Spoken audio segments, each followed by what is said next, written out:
सबको बहुत बहुत प्रणाम। आज इस बहुत महत्वपूर्ण ऑनलाइन शिक्षक गोष्ठी में मैं सर्वप्रथम हमारे परम आदरणीय माननीय बेसिक शिक्षा मंत्री जी का श्री संदीप कुमार सिंह जी का हार्दिक स्वागत एवं अभिनंदन करता हूं। और हम सभी बहुत उत्सुक हैं कि उनके विजन और इस साल की बृहद कार्य योजना को हम समझकर उसको अंगीकृत करते हुए उसको समयबद्ध रूप से क्रियान्वयन करने के लिए मैं इसी के साथ हमारे परम आदरणीय प्रमुख सचिव महोदय का भी स्वागत करता हूं। आज उनको भी हमें सुनने का अवसर मिलेगा। मेरे सभी साथी अधिकारीगण एवं विशेषज्ञगण जिसको विभिन्न बिंदुओं पर आज प्रस्तुतिकरण होगा, आज उनका भी मैं स्वागत करता हूं। फील्ड से जुड़े हुए सभी हमारे राज्य स्तरीय मंडल स्तरीय कार्यालय से जुड़े हुए सभी साथी अधिकारियों का भी मैं स्वागत करता हूं। और सबसे प्रमुख हमारे सभी शिक्षक साथीगण जो आज इस गोष्ठी में जुड़े हैं और हम सबको सुन रहे हैं, मैं उनका तहे दिल से स्वागत एवं अभिनंदन करता हूं। कहा जाता है कि हर एक बच्चे को एक चैंपियन की जरूरत है। कल के मैथमेटिशियन, प्रॉब्लम सॉल्वर, साइंटिस्ट के लिए एक चैंपियन की जरूरत पड़ती है और 2 करोड़ से अधिक बच्चों को चैंपियन बनने का अवसर हम सभी को, विशेषकर हमारे शिक्षक साथियों के लिए है। और इसी संकल्प के साथ, इसी जज्बे के साथ एक निपुण प्रदेश की ओर अग्रसर करने के लिए आज इस गोष्ठी का आयोजन किया जा रहा है। और सभी इस साल के विभिन्न घटकों के संबंध में सूचनाओं का आदान प्रदान और योजना के लक्ष्य को आपके सामने रखा जाएगा और जो भी फीडबैक आप द्वारा दिया जाएगा उसको सुना जाएगा। मैं इस गोष्ठी में सर्वप्रथम सभी हमारे शिक्षक साथी जिन्होंने 2 साल के वैश्विक महामारी के दौरान अपने अभिनव प्रयास से हमारे बच्चों का साथ दिया और उनके अनेकों प्रयासों से बच्चों के दक्षताओं में जो प्रतिकूल पड़ सकता था उसमें काफी हद तक हम लोगों ने कोशिश करके बच्चों को शिक्षा से जोड़ा रहा। इसलिए मैं उनको तहे दिल से विभाग की ओर से धन्यवाद देता हूं और सर्वप्रथम हमारे प्रमुख सचिव महोदय से अनुरोध करता हूं कि इस साल की हमारी योजनाएं और शिक्षकों को उत्साहवर्धन करने के लिए अपना उद्बोधन देने का कष्ट करें। माननीय मंत्री जी, विभाग से जुड़े हुए समस्त अधिकारी साथियों तथा सम्मानित गुरुजन, मैं आज की इस संगोष्ठी के लिए अपने सम्मानित मंत्री जी का आभारी हूं कि उनकी पहल पे ये अभूतपूर्व प्रयास किया गया है। जब सभी गुरुजनों से हम लोगों का सीधा संवाद हो रहा है, यह संवाद की जो प्रक्रिया है आगे भी जारी रहेगी। हम आपसे फीडबैक लेते रहेंगे और विभाग और शिक्षकजनों और बच्चों की भलाई के लिए क्या कार्य विभाग कर सकता है उस पर हम लोग कार्रवाई करते रहेंगे। मैं सबसे पहले सभी गुरुजनों का आभार व्यक्त करना चाहूंगा कि ऐसी वैश्विक महामारी के समय भी विभाग के अधिकारी और सभी शिक्षकजन एक साथ होकर के जितनी कार्रवाई कर सकते थे उन्होंने किया। प्रेरणा और दीक्षा पोर्टल पे जो प्रयास किए गए वो उल्लेखनीय है। उसकी चारों तरफ प्रशंसा हुई पूरे यूपी की। जो मानव संसाधन पोर्टल है उस पे भी विभाग की सर्वोच्च परफॉर्मेंस है, उसकी भी बड़ाई होती है कि बेसिक शिक्षा विभाग का उत्कृष्ट कार्य है। लेकिन नैस के जो रिजल्ट आए हैं उससे स्पष्ट है कि अन्य प्रदेशों की भांति और पूरे विश्व में जो ये दक्षता में कमी आई है, बच्चों के शिक्षण में जो बाधा पहुंची है, वो उसके परिणाम हम सबके सामने हैं और उसकी भरपाई की जानी होगी और इसके लिए हम सभी को मिल करके कार्य करना होगा। आगे हम माननीय मंत्री जी को सुनेंगे और विभागीय अधिकारियों को सुनेंगे कि क्या रणनीति बन रही है। लेकिन 3-4 चीजें महत्वपूर्ण है जो माननीय मुख्यमंत्री जी के भी निर्देशों में है और हम लोगों ने सभी डीएम्स को भी कहा है। कल भी चीफ सेक्रेटरी सर के स्तर से एक बैठक है जिसमें डीएम्स को निर्देशित किया जाएगा, जो साप्ताहिक बैठकें होती हैं। सबसे पहली बात तो साफ सफाई की है। माननीय मुख्यमंत्री जी ने यह निर्देश दिया था और आप तक ये बात पहुंची है कि स्कूल खुले हैं छुट्टी के बाद, तो उसमें बिल्कुल ही उच्च गुणवत्ता की साफ सफाई होनी चाहिए। चीफ सेक्रेटरी सर के स्तर से हम लोगों ने डीएम्स को, अन्य विभागों को भी निर्देश दिलाए हैं, पंचायत को, ग्राम विकास विभाग को, उस पे आप लोग फॉलो अप करें। दूसरी है बच्चों की पर्सनल हाइजीन की। माननीय मुख्यमंत्री जी बहुत चिंतित हैं कि बच्चों की आदत में ये शुमार होना चाहिए जो पर्सनल हाइजीन है, उस पे हम लोग जरूर ध्यान दें। उनको डेली ये चीजें बताएं, उनको इंस्पेक्शन में, सुबह की प्रार्थना सभा में उनको ये चीजें बताएं, ताकि वो उनकी आदत में ये चीजें आ पाए। एक बहुत ही महत्वपूर्ण कार्य आप लोगों ने पिछले साल किया था डीबीटी का, जो कि प्रदेश में अपने तरह का अनूठा था, जिसमें जो बेनिफिट्स ट्रांसफर हुए थे अभिभावकों के खाते में हुए थे। माननीय मुख्यमंत्री जी के निर्देश है कि इस बार बच्चों के आधार भी उसमें टैग किया जाना चाहिए। ये कार्य चल रहा है, लेकिन उतनी अपेक्षा गति से नहीं चल रहा है जितनी हम लोगों ने अपेक्षा की थी। इस पे आप सभी का ध्यान आकर्षित करना चाहूंगा कि 15 जुलाई तक बच्चों का आधार ऑथेंटिकेशन हो जाए, ताकि इस बार का जो डीबीटी ट्रांसफर हो वो बच्चों के आधार के साथ हो, ताकि उसमें जो कमियां हैं वो पूर्ण हो सके। उसी तरह ऑपरेशन कायाकल्प में आप लोगों ने बहुत अच्छा कार्य किया है। इसमें यूपी को एक मौका मिला था अभी धर्मशाला में, जब श्रद्धेय प्रधानमंत्री जी के साथ जो बैठक हुई थी, सभी चीफ सेक्रेटरीज की, सभी बहुत सारे विभाग भी उसमें थे, शिक्षा के सभी विभाग थे, अन्य विभाग भी वहां मौजूद थे, उनके सामने हुआ था। और यूपी में ने जो कायाकल्प में प्रगति दिखाई है उसकी प्रशंसा हुई थी। अब वो समय है कि जब हमें कायाकल्प को और आगे ले जाना है, इसकी रणनीति बनी हुई है, उसमें मैं आप सबका सहयोग चाहूंगा। और सबसे बड़ी बात है शिक्षा में गुणवत्ता। हमें न केवल जो हमारी कमी रही है, बीच में जो गिरावट आई है, जो रुकावट आई है, बाधा पड़ी है महामारी के कारण, उसकी भरपाई करनी है, बल्कि उसको और आगे ले जाना है। निपुण का जो कार्यक्रम है उसके अंतर्गत हमें इस कार्य को आगे बढ़ाना है, और उसमें मैं आप सबका सहयोग चाहूंगा। पुनः मैं माननीय मंत्री जी का आभार देना चाहूंगा कि उनकी प्रेरणा से, उनकी पहल से ये कार्यक्रम आज का आयोजित हुआ है, और मैं सभी को इसी के साथ इस आयोजन में पुनः स्वागत करता हूं। धन्यवाद। जय। मैं अभी परम आदरणीय हमारे बेसिक शिक्षा मंत्री जी को हम सबको आशीर्वचन के लिए आह्वान करता हूं।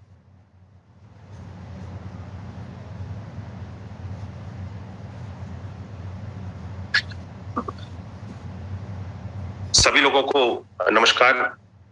आज के हमारे इस ऑनलाइन सेशन के माध्यम से हम सब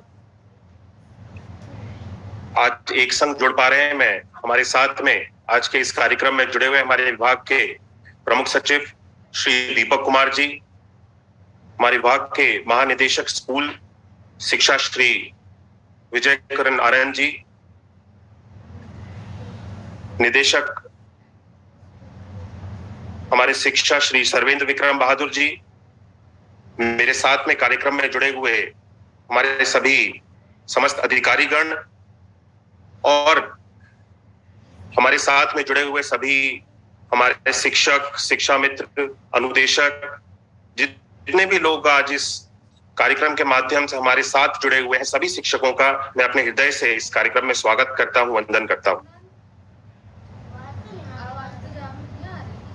आज हम सब लोग, हमारा एक नया सत्र फिर से प्रारंभ हो गया है, और ग्रीष्मकालिक अवकाश के बाद में 16 जून से, जैसा कि हम सभी देख रहे हैं कि हमारे विद्यालय फिर से खुल गए हैं। प्राथमिक विद्यालयों में सभी तरह के जितने भी सेवाएं हैं वो पूरी तरह से फिर से संचालित की गई हैं।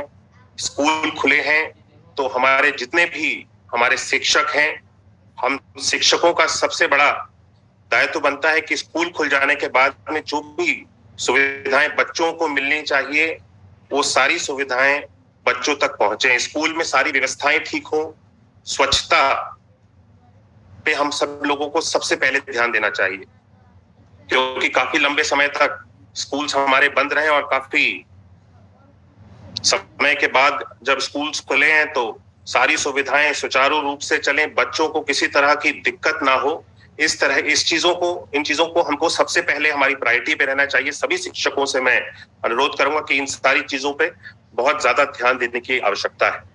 मुझे मालूम है कि हमारे शिक्षक अपने पूरे उत्साह के साथ और पूरे जोश के साथ हमारे स्कूल्स खुले हैं। सभी लोगों ने वापस हमारे स्कूल्स में आकर के अपने कार्यों को प्रारंभ किया है और बच्चे भी पूरी रुचि के साथ हमारे जो स्कूल्स हैं पठन पाठन के कार्य के साथ जुड़े। बच्चों की स्ट्रेंथ पूरी हो, इस पे हम सब लोग पूरा ध्यान दें।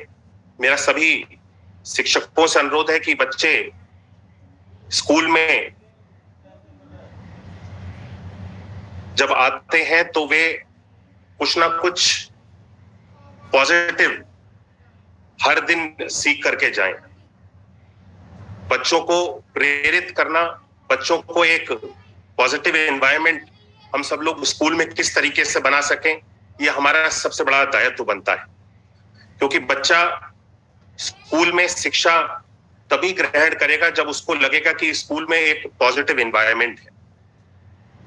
बच्चा जब तक अपने शिक्षक को अपने रोल मॉडल के रूप में नहीं देखेगा, तब तक मुझे नहीं लगता कि कोई भी बच्चा किसी भी शिक्षक द्वारा दी गई जो भी बातें बताई जाती हैं, जो भी उनको पाठ्य पुस्तकों से संबंधित, उनके विभिन्न तरह के कार्यक्रमों से संबंधित जो भी शिक्षक अपने बच्चों को समझाने का प्रयास करते हैं, जब तक वह शिक्षक उस बच्चे का रोल मॉडल के रूप में नहीं बनेगा, तब तक मेरा ऐसा मानना है कि वह जो बच्चा है उसके द्वारा दी गई शिक्षा को उस तरह से ग्रहण नहीं करेगा जिस तरह से उसे ग्रहण करना चाहिए। और हमारे यहाँ पे तो शिक्षकों को बच्चों के जो स्कूल है, स्कूल को बच्चों का दूसरा घर कहा जाता है और शिक्षक बच्चों के दूसरे अभिभावक के रूप में कार्य करते हैं। तो हम सब लोग जब इतना बड़ा दायित्व है हमारे ऊपर, तो हमारे दायित्वों को हम सब किस तरीके से उसका निर्वहन करें, हमें अपनी जिम्मेदारियों को समझते हुए उसके प्रति पूरी अपनी अलर्टनेस हम लोगों को बरतनी चाहिए और बच्चों के प्रति कोई भी छोटी से छोटी हम सब लोग कमी को देखते हुए उसको पूरा करने का, क्योंकि सरकार का प्रयास है कि बच्चों को बेहतर से बेहतर शिक्षा दी जाए और सरकार हर एक सुविधा हर एक बच्चे तक पहुंचाने के लिए, पूरी मूलभूत सुविधाओं को पहुंचाने के लिए हर एक प्रयास कर रही है। तो हम सब, क्योंकि शिक्षक, मैं समझता हूं कि कोई भी योजना अगर सरकार की आती है तो शिक्षक का सबसे बड़ा दायित्व है या फिर शिक्षक का सबसे बड़ा रोल है उस योजना को हर एक बच्चे तक पहुंचाने के लिए। शिक्षक हमारे विभाग में किसी भी योजना को मजबूती से लागू करने के लिए सबसे अहम कड़ी है।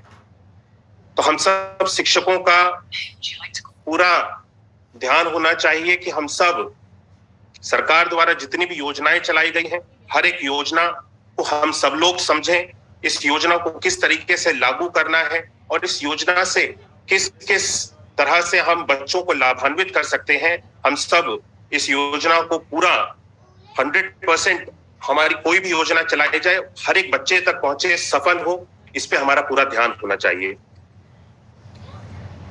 हम सब स्कूल चलो अभियान के माध्यम से, पहले भी इस अभियान के माध्यम से हमने एक बहुत अच्छा कार्य किया और एक बड़ी संख्या में हम सब लोगों ने बच्चों को जो स्कूल में शिक्षा की व्यवस्था से नहीं जुड़े हुए थे, हमने ऐसे बच्चों को आज अपने स्कूलों में लेकर के आने का कार्य किया। माननीय मुख्यमंत्री जी की मंशा है और प्रधानमंत्री जी की भी मंशा है, हम सब हर एक बच्चे को जो उसका सबसे बड़ा अधिकार है कि बेहतर शिक्षा हर एक बच्चे तक पहुंचे। तो हमारा प्रयास रहना चाहिए कि कोई भी बच्चा हमारे आसपास के इलाकों में शिक्षा से बिना अनछुआ ना रहे। स्कूल चलो अभियान के माध्यम से लगभग हम सब लोगों ने एक बहुत ही बड़ा बृहद कार्यक्रम चलाया और लगभग मुझे बताते हुए खुशी है कि हमारे परिषदीय विद्यालयों में जो छात्रों की संख्या है उसको हम सब लोग 1,88,00,000 तक लेकर के जा चुके हैं। लेकिन अभी भी जो हमने अपना लक्ष्य लिया है कि 2 करोड़ तक अब हमें अपना इस लक्ष्य को पूरा करना है, तो अभी भी इसमें एक गैप बाकी। इसके लिए हम सब लोग 1 जुलाई से फिर से स्कूल चलो अभियान को हम सब लोग प्रारंभ करने के लिए जा रहे हैं। मेरा सभी शिक्षकों से अनुरोध है कि हम सब स्कूल चलो अभियान के कार्यक्रम में एक बार फिर से जुड़ें और एक बार फिर से, बल्कि मैं ये कहूंगा कि अगर हम सब अपने अपने आसपास के इलाकों की जिम्मेदारी लें तो कोई भी गांव में एक भी घर ऐसा नहीं बचना चाहिए जहां तक हमारे शिक्षक कोई ना कोई हमारे विद्यालय से बच्चों के पास तक, उनके अभिभावकों तक न पहुंचे। इसको सुनिश्चित कर लिया जाए पूरी तरह से कि हमारे आसपास के इलाके में एक भी बच्चा ऐसा नहीं है जो शिक्षा की व्यवस्था से न जुड़ा हुआ हो। माननीय मुख्यमंत्री जी की साफ मंशा है कि एक भी बच्चा ऐसा नहीं रहना चाहिए जो शिक्षा व्यवस्था से ना जुड़े। इसीलिए मैं इसको कई बार आप सब लोगों से अनुरोध कर रहा हूं, दोहरा रहा हूं कि हम सब अपने आसपास के इलाकों में 1 जुलाई से जब ये फिर से स्कूल चलो अभियान के माध्यम से हम कार्यक्रम को प्रारंभ करें तो एक एक घर जाकर के हम सब इस कार्यक्रम के माध्यम से अपना जो संवाद है अभिभावकों के साथ बनाने का कार्य करें। हम सब लोगों ने पिछले वर्ष जिस तरीके से एक नई तरह की व्यवस्था प्रारंभ की, डीबीटी के माध्यम से हम सब लोगों ने जो 1100 रुपए की धनराशि है बच्चों के खाते तक पहुंचाने का हम सब लोगों ने माननीय मुख्यमंत्री जी की जिस तरीके से उन मुख्यमंत्री जी के डायरेक्शंस मिले, हम सब लोगों ने एक योजना बना करके सभी बच्चों के खाते तक 1100 रुपए की धनराशि को पहुंचाने का हम सब लोगों ने एक योजना बनाई और काफी हद तक इस योजना को हम सब लोग पूरी तरह से सफल बना पाए, क्योंकि इस योजना को सफल बनाने के लिए आप सब लोगों का योगदान भी बहुत ज्यादा आवश्यक है। जब तक हम अपने जो आधार से बच्चों का वेरिफिकेशन होना है, आधार सीडिंग को जब तक हम सब लोग पूरा नहीं कर लेते, तब तक इस योजना को भी हम सब जो बच्चों के लाभ के लिए है उसको हर एक बच्चे तक पहुंचाने में हम सब लोग समर्थ नहीं होंगे। इसीलिए मेरा आज सभी शिक्षकों से अनुरोध है कि हम सब जितने भी हमारे छात्रों का वेरिफिकेशन होना है, इसके लिए एक हम सब लोग डेडलाइन बनाते हुए जो भी हमारे एनरोल्ड छात्र हैं अभी तक 20 दिन में, आने वाले 20 दिन में हम सब लोग सभी छात्रों का वेरिफिकेशन पूरा कर लें, जिससे कि हम सब लोग डीबीटी के माध्यम से जो धनराशि बच्चों तक पहुंचाई जानी है, बच्चों के अभिभावकों के खातों तक पहुंचाई जानी है, उस प्रक्रिया को हम सब लोग बिना किसी रोक टोक के और बिना किसी उसमें हिंड्रेंस के हम सब लोग पूरा कर पाए। क्योंकि जब वेरिफिकेशन एक बार पूरा हो जाएगा तो सारा डीबीटी के माध्यम से धनराशि भी बच्चों तक पहुंचाई जाएगी। इसी के साथ साथ हमको यह भी सुनिश्चित करना है कि जो धनराशि बच्चों तक पहुंचाई जा रही है, इस धनराशि का अभिभावकों के द्वारा ठीक प्रयोग किया जाए। जिसके लिए ये धनराशि दी गई है, बच्चों को जूते, मोजे, स्वेटर, बैग्स, ये सारी सुविधाएं इस 1100 रुपए की धनराशि में जो बच्चों को मुहैया कराई जानी है, वह हर एक अभिभावक बच्चों को मुहैया कराए। ये हम सब शिक्षक का सबसे बड़ा दायित्व है, क्योंकि आप ही लोग इस चीज को ग्राउंड स्तर पे आप सब लोग हर एक बच्चे से टच में रहते हैं, हर एक बच्चे के अभिभावकों से आप सब लोग टच में रहते हैं। तो आपका दायित्व बनता है कि हर एक अभिभावक इस जो सरकार की योजना है डीबीटी के माध्यम से जो धनराशि दी गई है, इसका प्रयोग करते हुए बच्चों के लाभ के लिए जो जो चीजें, सुविधाएं उनको उपलब्ध कराई जानी है, वो सारी चीजों को हमारे शिक्षक इसको सुनिश्चित करें कि वहां तक पहुंचाई जाए।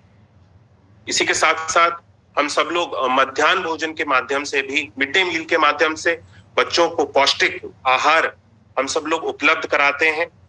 और बच्चों की जो पौष्टिक आहार है उसका एक फिक्स्ड मेन्यू है। हम सब लोग शिक्षक पहले से अच्छा कार्य कर रहे हैं। मैंने देखा है कि सब कई स्कूल्स में जाकर के मैंने भी स्वयं देखा कि इस मिड डे मील के माध्यम से जो बच्चों को भोजन दिया जाता है उसकी गुणवत्ता अच्छी है। लेकिन इसको क्योंकि हमने अगर एक दिन देख लिया और आगे आने वाले समय में नहीं देखा, या फिर क्योंकि ये कंटिन्यूअस प्रोसेस है, हमें प्रतिदिन इसकी देखरेख करनी है। तो हम सब लोग इसमें अपनी अलर्टनेस को पूरी तरह से बनाए रहे कि बच्चों को जो फिक्स्ड मेन्यू है उसके अनुसार जो पौष्टिक आहार बच्चों को मिलने चाहिए उसकी गुणवत्ता पूरी बनी रहे। क्योंकि बच्चों को अगर पौष्टिक आहार नहीं मिलेगा तो बच्चों का जो मानसिक विकास है, उनका शारीरिक विकास है, जब तक इन सारी चीजों पे हम ध्यान नहीं देंगे तो जो हमारा मेन दायित्व है कि बच्चा शिक्षित हो और अपने अपने क्षेत्रों में बच्चे, जिन जिन क्षेत्रों में बच्चों की रुचि है वो बच्चे आगे बढ़े, शायद उसमें हम सब लोग सफल ना हो। तो सबसे ज्यादा महत्वपूर्ण है कि बच्चों के जो भी पौष्टिक आहार है उनको गुणवत्तापरक पौष्टिक आहार मिले, सारी चीजें, सुविधाएं बच्चों को जो हमारी सरकार के द्वारा दी जानी है वो सारी चीजें मिले। मेरा शिक्षकों से यह भी अनुरोध है कि हम सब, क्योंकि हमारे पास में अगर हम छात्रों की संख्या को लेकर के आए तो शायद प्रदेश में शायद ही कोई इतना बड़ा राज्य हो जिसके पास इतने बड़े छात्रों की संख्या। हम सब छात्रों की संख्या हमारे पास अधिक है तो हमारे पास में अवसर भी ज्यादा है। हम सब लोगों को एक एक छात्र, मेरा ऐसा मानना है कि हर एक छात्र में कोई ना कोई हुनर होता है। हर एक छात्र किसी ना किसी क्षेत्र में बेहतर करना चाहता है, हमें केवल उसके हुनर को पहचानने की आवश्यकता है। हम सब उसके हुनर को पहचाने, बच्चों को केवल और केवल शिक्षा से ही ना जोड़ के रखें, एक्स्ट्रा करिकुलम एक्टिविटीज के माध्यम से भी हम सब बच्चों को एंगेज रखें। जिन बच्चों की खेल कूद में रुचि है, हम सब लोग ऐसे बच्चों को देखें जो अलग अलग क्षेत्रों में खेल के अलग अलग खेलों के क्षेत्र में जो बच्चे अच्छा कर सकते हैं, हम उनकी प्रतिभाओं को हम सब लोग पहचानने का कार्य करें। शिक्षक, क्योंकि शिक्षक हर एक छात्र से, जैसा कि मैंने पहले कहा, हर एक छात्र से एक अभिभावक का जिस तरीके से रिलेशन होता है, उस तरह से एक शिक्षक का अपने स्कूल में आने वाले बच्चों के साथ रिलेशन होता है। तो वह शिक्षक बच्चों के प्रति संवेदनशील हो और बच्चों की हर एक उसकी इच्छाएं क्या है उसके अनुसार हम सब उसको आगे बढ़ाने का कार्य करें। हमारी इस तरह की मंशा होनी चाहिए। हम सब पूरी तरह से विभाग को मिल करके और बेहतर किस तरीके से बनाया जा सकता है, हमारा प्रयास रहता है कि बेहतर से बेहतर चीजें बच्चों के लिए कराई जाएं। माननीय मुख्यमंत्री जी भी इसको लेकर के हमेशा चिंतित रहते हैं। हम सब का प्रयास रहता है कि बच्चे बेहतर हो, शिक्षा बेहतर हो। लेकिन पिछले दिनों में हम सब लोगों ने देखा कि कोविड काल में किस तरीके से हम सब लोगों के स्कूल भी बंद रहे, शिक्षा बच्चों की बहुत ज्यादा सफर हुई है। 2 वर्ष तक लगभग किसी भी तरह का कोई पठन पाठन का कार्य स्कूल्स में जाकर के नहीं हुआ, ऑनलाइन शिक्षा के माध्यम से क्लासेस को चलाया गया। लेकिन हम सब जानते हैं कि बच्चे की शिक्षा इस पिछले 2 वर्षों में कहीं ना कहीं किसी ना किसी जगहों पे कॉम्प्रोमाइज हुई, सफर हुई। इसको लेकर के हम सब लोगों को विभिन्न तरह के कार्यक्रम भी चलाए जा रहे हैं। निपुण भारत मिशन के अंतर्गत विभिन्न तरह के कार्यक्रम चलाए जा रहे हैं।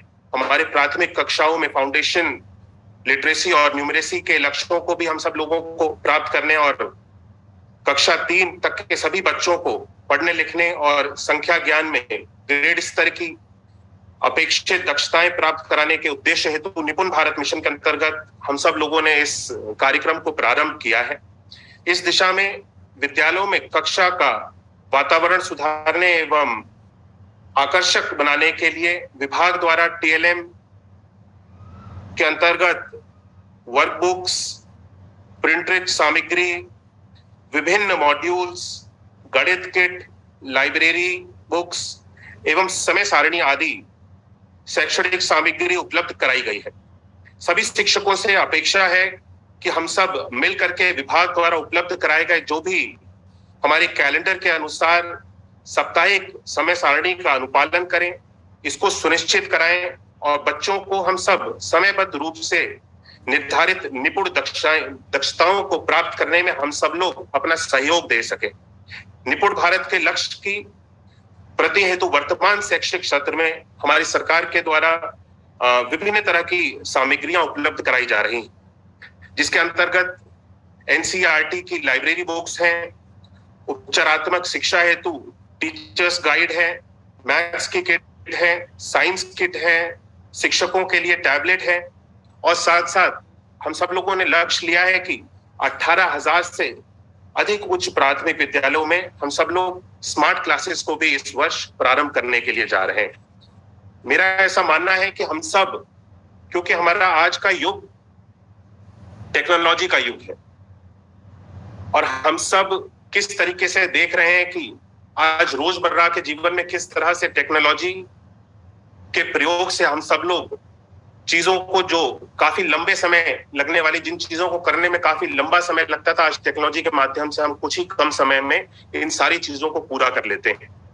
तो हम सब लोगों का ये भी प्रयास रहना चाहिए, क्योंकि बच्चा जब आपके पास आता है तो अपनी एक लर्निंग फेज में होता है, स्टार्टिंग एज में होता है। हम सब स्कूल्स में भी बच्चों को टैबलेट मुहैया करा, हर एक स्कूल्स में 2-2 टैबलेट हम सब लोग मुहैया कराने के लिए जा रहे हैं। इसकी व्यवस्था बहुत जल्द बना दी जाएगी। तो मेरा सभी शिक्षकों से अनुरोध है कि हम सब सारे स्मार्ट क्लासेस के माध्यम से भी और इन सारी चीजों के टैबलेट्स के माध्यम से भी जो सरकार के द्वारा सुविधाएं मुहैया कराई जा रही हैं, हम सब बच्चों को टेक्नोलॉजी के प्रति फ्रेंडली बनाएं, बच्चों को टेक्नोलॉजी से जोड़ें, क्योंकि आज का युग टेक्नोलॉजी का युग है और अगर बच्चा टेक्नोलॉजी से फ्रेंडली नहीं होगा तो मैं समझता हूँ कि आगे आने वाले समय में हम सब, हमारे सारे जितने भी युवा पीढ़ी आगे आने वाली है, उसको कहीं ना कहीं कठिनाई का सामना करना पड़ेगा। वैसे कि आज मैं देखता हूं कि हमारे जितने भी छोटे छोटे बच्चे हैं, छात्र हैं, स्वयं से टेक्नोलॉजी के प्रति रुचि लेते हैं और अपने आप को इन सारी चीजों में जागरूक रखते हैं। लेकिन ऐसा संभव नहीं होता कि हर एक परिवार में बच्चों के पास घर में स्मार्टफोन हो या फिर टेक्नोलॉजी से संबंधित हर एक सुविधाएं हो। इसीलिए हम सब लोगों ने स्कूल्स में भी स्मार्ट क्लासेस की सुविधा दी और बच्चों के लिए स्कूल्स में भी हम सब लोग टैबलेट भेजने का हम सब लोगों ने एक व्यवस्था बनाई है। हम सब शिक्षकों से अनुरोध है कि हम सब इस तरह के कार्यक्रमों के माध्यम से बच्चों को एंगेज रखें और बच्चों के प्रति हम सब लोग हमेशा से जिस तरीके से हमारा विभाग कार्य करता रहा है, हमारे शिक्षक बच्चों के प्रति संवेदनशील हैं और आगे भी हम सब इसी तरह से कार्य करें। मेरा ऐसा मानना है कि हम सब मिल करके इस विभाग के ऊपर सबसे बड़ा दायित्व है। अगर हम अपने विभाग की बात करें तो हमारा विभाग जहां बच्चों का भविष्य है, उसके बनाने के साथ साथ अपने प्रदेश का भी भविष्य हमारे विभाग के हाथों में है। हमारे बच्चे आने वाले कल में प्रदेश में विभिन्न तरह के अलग अलग स्थल पे पहुंचेंगे, कोई सरकारी नौकरियों में जाएंगे, कोई अपने अपने उद्योगों को लगाएंगे, विभिन्न तरह के कार्यक्रमों के माध्यम से देश में, विदेश में, अन्य प्रदेशों में भी जाकर के हमारे आपके साथ पढ़ने वाले छात्र कल को आपका ही नाम रोशन करेंगे और हमारे प्रदेश का नाम रोशन करेंगे। इसीलिए हम सब मिल करके इस कार्यक्रम के माध्यम से आज हम सब लोगों ने एक संवाद किया। मुझे पूर्ण विश्वास है कि इस कार्यक्रम के माध्यम से आज अलग अलग विशेषज्ञ भी आप सब लोगों से बातें करेंगे और अपने अपने टॉपिक्स पे आप सब लोगों के साथ चर्चा करेंगे। इस तरह के कार्यक्रम के माध्यम से हम सब लोग समय समय पे जुड़ते रहेंगे।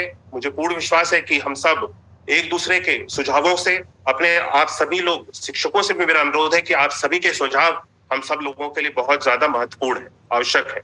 सोशल मीडिया के माध्यम से, ट्विटर के माध्यम से, ईमेल के माध्यम से, फेसबुक के माध्यम से आप सब लोगों के द्वारा जो भी अच्छे कार्य किए गए हैं, आप सब लोग हमको उनसे अवगत कराएं, उनकी पिक्चर्स को शेयर करें, अपने आइडियाज को शेयर करें। मेरा सभी शिक्षकों से अनुरोध है, क्योंकि आपके द्वारा दिए गए आइडियाज, क्योंकि आप ग्राउंड लेवल पे रह करके क्या कमियां हैं, क्या चीज और बेहतर की जा सकती है, आपको शायद ज्यादा बेहतर उसका आइडिया होगा। हम सब लोग आपके सुझावों से मिलकर के एक अच्छा प्रयास हम सब लोगों का रहे कि अपने विभाग को और बेहतर बना सकें। आज के इस ऑनलाइन सेशन के माध्यम से हम सब लोग जुड़े, आप सब लोगों के प्रति मैं अपने हृदय से एक बार फिर से आभार व्यक्त करता हूं।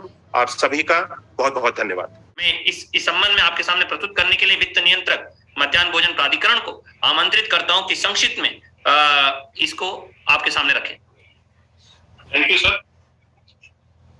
विभागीय प्राथमिकताओं और निपुण लक्ष्य के संबंध में विभाग के समस्त हितग्राहियों को प्रेरित करने के उद्देश्य से माननीय मंत्री जी बेसिक शिक्षा की अध्यक्षता में गतिमान इस ऑनलाइन संगोष्ठी में यूट्यूब सेशन में समस्त प्रतिभागियों का स्वागत है। आदरणीय मंत्री जी एवं प्रमुख सचिव महोदय एवं डीजी सर के अनुमति से मैं मध्याह्न भोजन योजना के क्रियान्वयन पर संक्षेप में प्रकाश डालूंगा। ऐतिहासिक रूप से मध्याह्न भोजन योजना उत्तर प्रदेश में माननीय सर्वोच्च न्यायालय के आदेश 28 नवंबर 2001 के क्रम में भारत सरकार व राज्य सरकार के समन्वित प्रयासों से सितंबर 2004 से लागू है। इसके अंतर्गत प्रदेश के उच्चतर प्राथमिक एवं प्राथमिक विद्यालयों के छात्र आच्छादित हैं, जिसमें विद्यालयों की संख्या 1,42,000 है। इसके अंतर्गत राजकीय, परिषदीय, सहायता प्राप्त एवं श्रम विभाग के कुछ विद्यालय भी आच्छादित हैं और उनमें पंजीकृत करीब 2 करोड़ के आसपास छात्र इस योजना से आच्छादित हैं, जिन्हें दैनिक आधार पर वास्तविक उपस्थिति के आधार पर पका पकाया भोजन मध्यावकाश में प्रदान किया जाता है। इस योजना का मुख्य उद्देश्य प्राथमिक विद्यालयों में नामांकन संख्या को बढ़ाना, छात्रों के बीच सामाजिक सहिष्णुता और सहअस्तित्व की भावना का विकास करना, उनके अंदर विद्यालय में रुकने की प्रवृत्ति को बढ़ावा देना तथा उनकी शैक्षिक ग्राह्यता दक्षता को बढ़ाना है। इस उद्देश्य के साथ मध्याह्न भोजन योजना प्रारंभ की गई है। इसका सबसे महत्वपूर्ण अंग नियमित रूप से प्रत्येक विद्यालय दिवस में उपस्थित छात्रों को स्वास्थ्यकर गर्म पका पकाया भोजन मध्याह्न अवधि में वितरित करना है। इसके लिए प्रत्येक विद्यालय में मेनू निर्धारित किए गए हैं। उस मेन्यू के अनुसार ही साप्ताहिक रूप से भोजन पकाया जाता है और उसमें पौष्टिकता को ध्यान रखते हुए सोमवार को एक मौसमी फल एवं बुधवार को निर्धारित मात्रा में दूध भी दिए जाने की व्यवस्था की गई है। इस व्यवस्था को चलाने के लिए सबसे महत्वपूर्ण कंपोनेंट परिवर्तन लागत, खाद्यान्न और रसोइयां को कम हेल्पर हैं। जहां तक परिवर्तन लागत का प्रश्न है, इसमें विद्यालय स्तर पर भोजन तैयार करने में जो अन्य सहायक सामग्री प्रयुक्त होती है, जिसमें मुख्यतः दाल है, मसाले हैं, तेल है, गैस है या ट्रांसपोर्ट एक्सपेंडिचर है, उसको वहन करने के लिए परिवर्तन लागत के रूप में प्रत्येक विद्यालय को, प्राथमिक विद्यालय को ₹4.97 प्रति छात्र प्रतिदिन एवं उच्च प्राथमिक विद्यालय को ₹7.45 प्रति छात्र प्रतिदिन दिया जाता है। इसी प्रकार खाद्यान्न की आपूर्ति में चावल और गेहूं भारतीय खाद्य निगम से कोटेदार के माध्यम से विद्यालयों को पहुंचाया जाता है और इसमें प्राथमिक विद्यालयों के छात्र को 100 ग्राम और उच्च प्राथमिक विद्यालय के छात्र को 150 ग्राम का मानक है प्रति छात्र प्रतिदिन। भारत सरकार के अद्यावधिक निर्देशों के क्रम में पोषण क्षमता को ध्यान में रखते हुए इस समय फोर्टिफाइड चावल की आपूर्ति 22-23 में की जानी है। रसोइयां पूरे प्रदेश में इस समय करीब 3,74,000 रसोइयां कार्यरत हैं।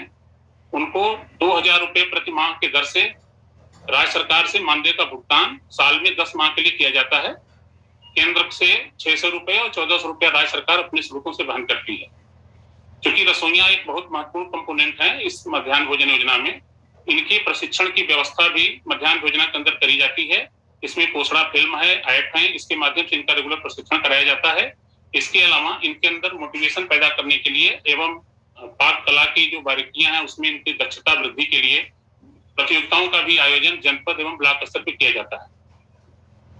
इसमें जो सफल प्रत्याशी होते हैं उनको प्रथम, द्वितीय, तृतीय को पुरस्कार की भी व्यवस्था है और इससे इनकी दक्षता अनवरत बनी रहे और इनके अंदर एक मोटिवेशन जारी रहे, इसलिए प्रतियोगिता का आयोजन जनपदों में किया जाता है। 21-22 में लगभग 56 जनपदों में आयोजन किया गया था। अगला महत्वपूर्ण घटक मध्याह्न भोजन योजना से, जैसे माननीय मंत्री जी ने रेखांकित किया था कि बच्चों को गुणवत्ता पूर्वक स्वच्छ भोजन उपलब्ध कराया जाए। इस गुणवत्ता को सुनिश्चित करने के लिए ये प्रारंभ से ही व्यवस्था है मध्याह्न भोजन में कि बच्चों को भोजन सर्व करने से पूर्व उसके जितने भी स्टेक होल्डर हैं, रसोइयां हैं, शिक्षकगण हैं या शिक्षा समिति के सदस्य हैं, उनका अभिभावक गण हैं, उनके द्वारा इसको चखा जाए। इसको चखने के बाद ही बच्चों को ये भोजन सर्व किया जाता है। इसके अतिरिक्त खाद्य सुरक्षा अधिकारी के स्तर से भी नमूना प्रयोग जांच की व्यवस्था है। उस जांच रिपोर्ट को वो जनपद स्तरीय जो टास्क फोर्स की बैठक होती है उसके परिणामों को उसमें रखा जाता है और उस पर अपेक्षित सुधारात्मक कार्रवाई की जाती है। मध्याह्न भोजन योजना के विभिन्न कंपोनेंट सुचारू ढंग से काम कर रहे हैं और इसमें संयुक्त कार्रवाई हो रही है। इसलिए इसकी मॉनिटरिंग की समुचित स्तरीय व्यवस्था है। राज्य स्तर से भी इसकी मॉनिटरिंग की जाती है समय समय पर। जनपद स्तर पर जिलाधिकारी की अध्यक्षता में एक टास्क फोर्स गठित है जिसमें 12 सदस्य होते हैं और ब्लॉक स्तर पर उप जिलाधिकारी की अध्यक्षता में टास्क फोर्स गठित है जिसमें 8 सदस्य होते हैं।